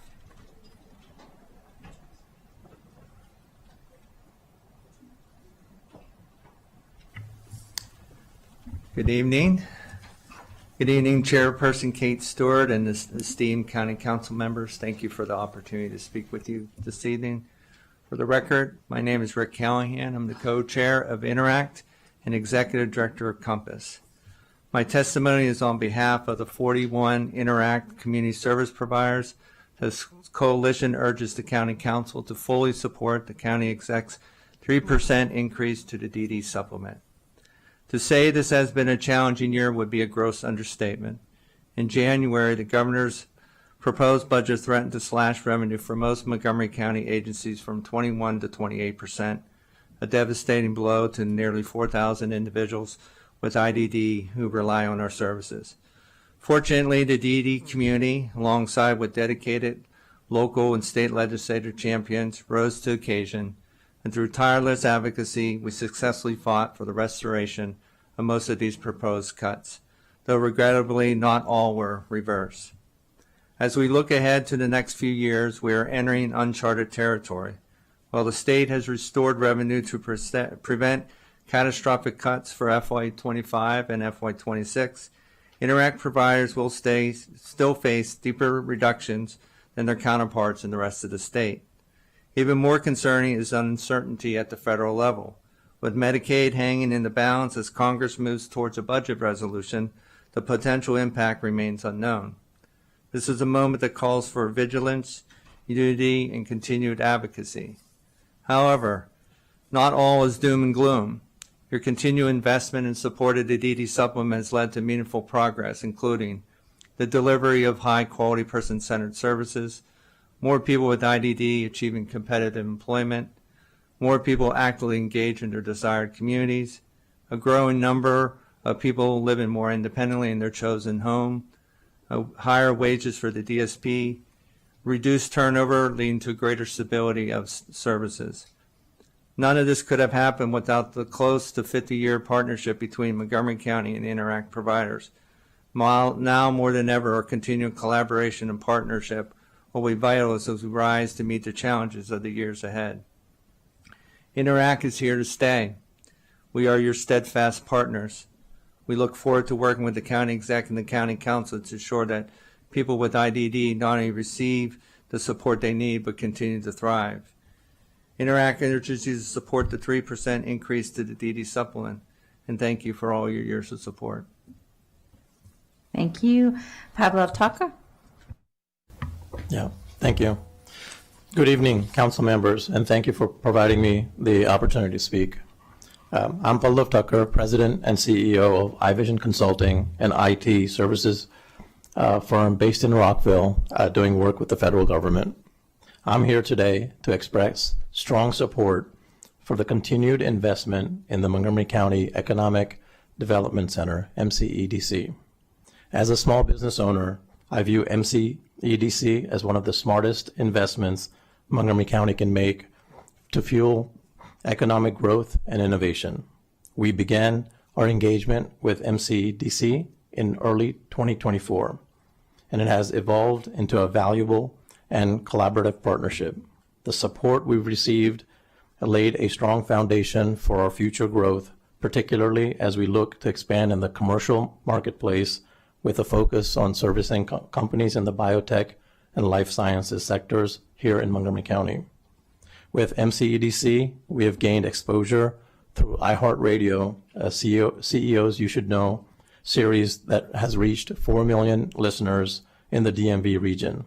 This kind of visibility has elevated our profile with federal clients and strengthened our credibility as a small but growing business. We have been introduced to MoCo's job funds and have received guidance in navigating the application process, helping us shape a strategic approach to our future hirings. We have been connected with a broad network of innovative and forward-thinking companies, opening doors to potential partnerships. I am confident that our continued partnership will lead to long-term benefits, not just for my company, but for the broader local economy. Conversely, reducing or minimizing funding for MCEDC would limit Montgomery County's ability to keep pace with neighboring jurisdictions like Fairfax and Howard counties, both of which have actively invested in economic development and are seeing positive results. For metrics, according to the Maryland Economic Development Association, every $1 invested in economic development returns more than $8 in local and state tax revenue. In FY24 alone, MCEDC's efforts resulted in $355 million in wages from over 2,200 jobs, generating nearly $12 million in tax revenue for the county. As both a business owner and a resident, I want to see Montgomery County thrive. That takes bold and strategic investments. I strongly encourage increased funding for MCEDC so they can continue to pursue business attraction opportunities, drive innovation, and support the growth of high-impact industries. Thanks for your time. Thank you so much. Now we have Ryan Hollywell. Hi, good evening, and thank you for taking the time to hear from me and so many other constituents. I think I'm the very last in-person speaker, which is very exciting. All I can say is I hope that I can make my testimony worth the wait. I'm Ryan. I'm a father. I'm a nonprofit employee, and I'm a member of the countywide Recreation and Parks Advisory Board. And I'm urging you today to fully fund both the recreation and the parks budgets. Tell you a little bit about my family's background and how we wound up here. 6 years ago, we moved from Texas to Rockville, and not to knock my former home, but it's too hot, had too much asphalt, and it just didn't offer what we wanted in the community. So we considered lots of places, but ultimately we set our sights on Montgomery County, in large part because we knew it had what our family craved. We knew that by living here, our daughter would grow up in a place that valued lifelong learning, healthy lifestyles, and green spaces. And I'll tell you something that you don't hear every day. Thank you, because as a newish Montgomery County resident, it's delivered. During the worst of the pandemic, it seemed like my daughter and I got to go on hikes almost every evening around Lake Frank. The county's ice skating classes and POMS classes have built up her confidence. We've learned about our history at the Agricultural History Farm Park. She gets excited to learn about nature at the Meadowside Nature Center, and probably one of the highlights of our time in Montgomery County was when my daughter, my wife, my 75-year-old daughter, myself, all went kayaking together on Lake Needwood. At Lake Needwood, three families, 3 generations on a lake at once. It was a memory we'll have forever, and I'm here because I want other families to have the opportunity to make those memories. Montgomery Parks has said if the county's proposed budget is enacted as is, they'll struggle to maintain our parks. They'll struggle to offer the same level of programming, and they might even struggle to keep their facilities open. I know you're facing difficult choices during a challenging year, but the opportunities provided by Montgomery Parks and the Department of Recreation aren't luxuries. They're the bedrock of our vibrant community. I've come to learn from speaking to my friends, my neighbors, that these are the same opportunities that many families, not just my own, have chosen to move to Montgomery County and stay in Montgomery County. I'd also like to mention that part of the reason I'm here tonight advocating for recreation and parks is because their biggest stakeholders can't do so. Nearly a quarter of our county's residents are children. Most of them can't give a very good 3-minute speech about the budget, and even if they can, it's 10 o'clock, so it's past their bedtime. But if you go to the programs and events that Parks and Recreation puts on, you can tell that it means the absolute world to these kids. It's the highlight of their week. So that's why I'm here tonight. That's why I'm urging you to invest in our future, invest in our families, and fully fund the Parks and Recreation budgets. So thank you again for your time. Thank you. Thank you very much. And thank you all for being our very last in-person panel this evening. We will now turn to our virtual participants. And the first virtual participant we have is Janice Wellington. Good evening, council members and President, Council Stewart. I am Janice Wellington. I am a licensed clinical social worker, and I have been the administrator for family services at the National Center for Children and Families in Maryland for the past 10 years. And I am here to talk to you about affordable housing and continuing the focus on affordable housing in the county. NCCF provides housing for families across Montgomery County for different programs who have housing instability, which includes our programs, Green Tree Shelter, Betty's House, Rapid Rehousing, a project-based voucher program, and multiple affordable housing locations across the county. Additionally, NCCF is part of the Montgomery County Housing Alliance and the Interagency Commission on Homelessness. I have come before you today to advocate for continued focus by this council on the expansion of affordable housing programs in Montgomery County. Every day that we are not working to ensure that families can find an affordable place to live, we are leaving behind productive and valuable members of this community. Affordable housing programs represent an opportunity for families that would otherwise be homeless. These families live in overcrowded and unhealthy conditions. They may be sleeping in cars, doubling up with relatives, sleeping on couches and floors. Please imagine the incredible stress that housing instability puts on parents getting their children to school, waking their children up sometimes at 5 a.m., taking their children on 2 to 3 hour public transportation journeys to drop them off at school, trying to ensure that they get there on time so they are not identified as negligent or have to engage with CPS, then getting back on public transportation to get to their own jobs. Families need their own spaces. Children need privacy that we often take for granted. They need their own beds, their own bookshelves, and a place to call home. Affordable housing restores childhood to children in poverty. For people currently in NCCF's affordable housing programs, the 2-bedroom units that we provide are like moving into a dream home. These programs allow individuals in poverty to ease that constant anxiety that plagues them and diminishes their capacity to parent.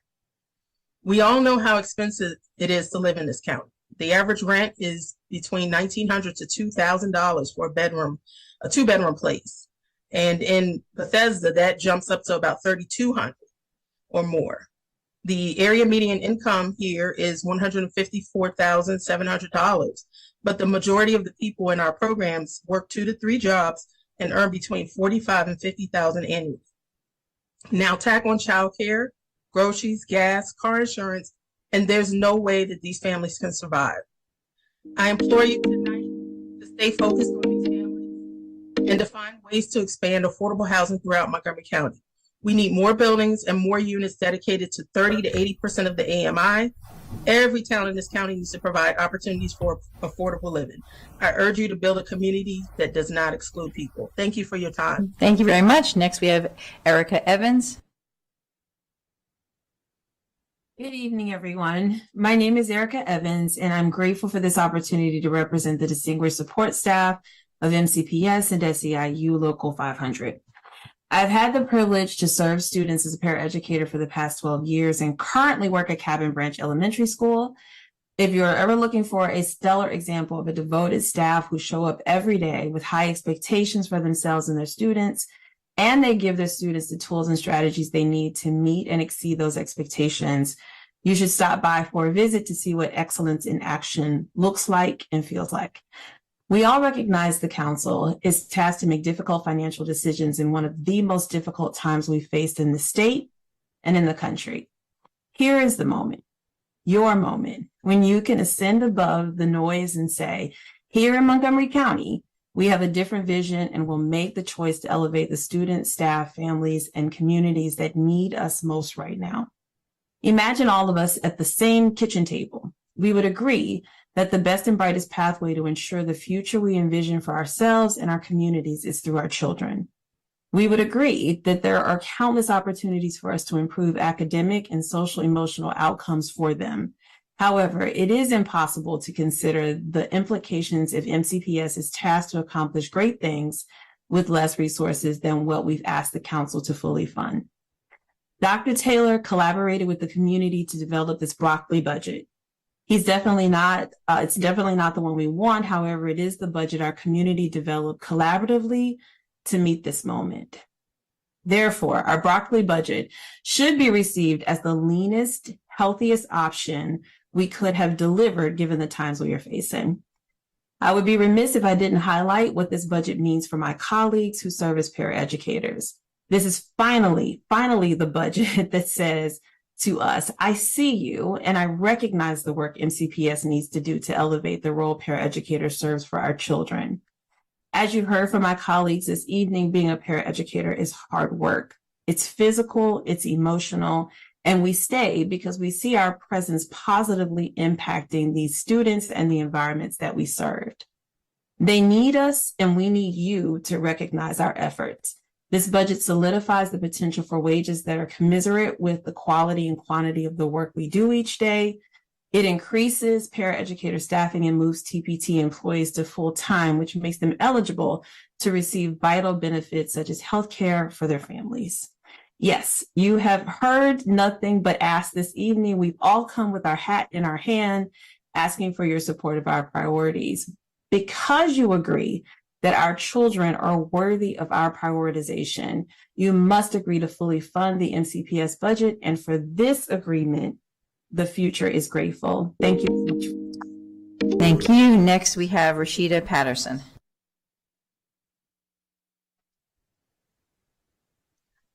Good afternoon. My name is Rashida Patterson, and I am a resident of this county, and thank you for allowing me to testify about my experience with NCCF's Affordable Housing Program. I came into this program after a difficult time in my life. I had lost my townhome in Baltimore and lost my car as well. I had children, no family support, and nowhere to live. There was no one that I could stay with while I got back on my feet, and I was not sure what I would do next. I was talking to my cousin, and she said that she'd seen a notice about some affordable housing and suggested I called the program to see if they could help. I called NCCF and began the application process. I had recently become CDL certified, and that income qualified me for one of NCCF's apartments in Bethesda. I found a job in commercial trucking for NIH very close to my apartment. I have since been injured and am awaiting decisions on when I can return, but I have a part-time job as an esthetician in the meantime. Living on Avondale Street in Bethesda has been good for my family. My children are in great schools. My older daughter is at Somerset Elementary, and I can see how happy she is. Her performance in school is exceptional, and she has grown and learned so much.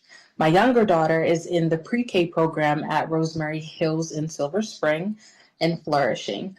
She is looking forward to joining her sister at Somerset next year. I love the education system here in this county. Montgomery County is an inspiring place to be. We are surrounded by so many great people, and it's motivating me to be better, not only a better parent and member of society, but a better steward of my time, money, and access to resources.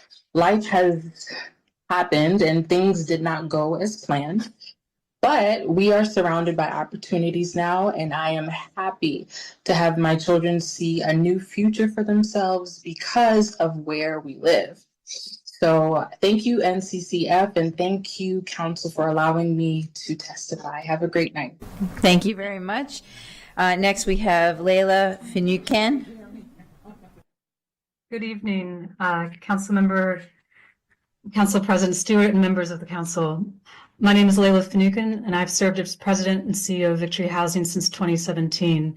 Victory Housing is a nonprofit that serves as the housing development arm of the Archdiocese of Washington. Since 1979, our mission has been focused on affordable and mixed-income housing for seniors and families in Maryland and the District of Columbia. We appreciate the opportunity to testify in support of approval of the County Executive's fiscal year 2026 recommended operating budget. We commend the Council and the County Executive for budgeting consistent increases for funding for affordable rental housing development over the past several years. To continue to meet the challenge of affordable housing, the county must continue to significantly fund housing preservation and development. Our mission first became operational in Rockville in 1986 when parish priests and parishioners from various parishes transformed an idea of a solution to meet the need for housing for low-income seniors into a reality of a community that was known as St. Mary's Assisted Living. Today, out of 35 communities, 18 are here in Montgomery County, and we continue to work to bring new affordable senior communities to Montgomery County. Given the high cost of construction and development in Montgomery County, that funding from the county has almost always been the critical resource to close the final financing gap, making successful development possible. Whether independent living or assisted living, the need for affordable housing for low and moderate income seniors has continued to grow. Quality, stable, affordable housing provides the foundation from which households of all ages can thrive, whether their focus is accessing excellent schools, saving for home ownership, or participating in and accessing senior health and community services. Quality, stable housing provides a base from which our seniors in particular can continue to contribute to the community and be part of the rich and diverse fabric of Montgomery County. If you exclude HOC's Housing Production Fund and funds for troubled common ownership communities, the proposed budget for producing and preserving affordable housing units in Montgomery County is approximately proposed at $119 million, a slight increase over last year. According to staff at DHCA, this amount should allow everything they project to close in fiscal year 2026 and keeping those projects on track.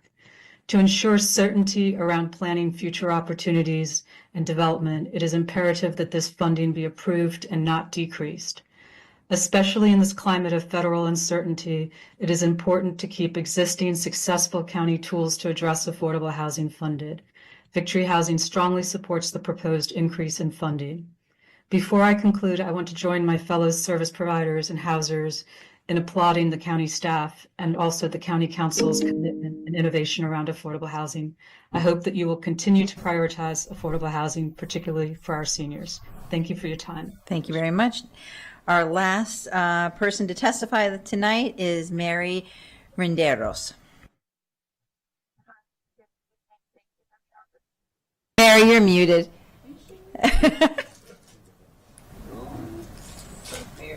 No, try again. Oh. Can you hear me now? Oh, yes, we hear you now, Mary. Go ahead. Oh, thank goodness. Okay. Good evening. Thank you for the opportunity to speak virtually. My name is Mary Renderos, and I'm the Chief of Staff at Jubilee Association of Maryland. Jubilee provides residential and housing support services to over 200 people with intellectual and developmental disabilities in Montgomery County. Most of the people we support are leaseholders of their own homes in the county, and we employ over 450 staff, the majority of whom are direct support professionals. Jubilee is also a member of the Interagency Coordinating Community Interact Coalition of Service Providers. We hope you will fully support the proposed 3% increase in the Developmental Disability Supplement in this year's budget. The supplement allows Jubilee to pay $2 an hour more to our highly skilled direct support professionals and provide a competitive wage during a historic staffing crisis. We are facing a $1.3 million loss of funding from the state of Maryland after this year's budget, and we're also deeply concerned about potential federal funding cuts to Medicaid and other programs the people we support rely on. We recognize the challenge of this time for so many in our community. Thank you for your continued partnership and investment in services for people with disabilities. Have a good evening. Thank you, Mary. That is it for us tonight for this public hearing. We are adjourned. We will be back tomorrow afternoon at What? Did I say the public hearing is closed? I'm sorry. All right, I'll say the public hearing is closed. This is like a commercial. The public hearing is closed. We are now adjourned. And we'll be back tomorrow at 2:30 after we all get a good night's sleep. Thank you. Good night.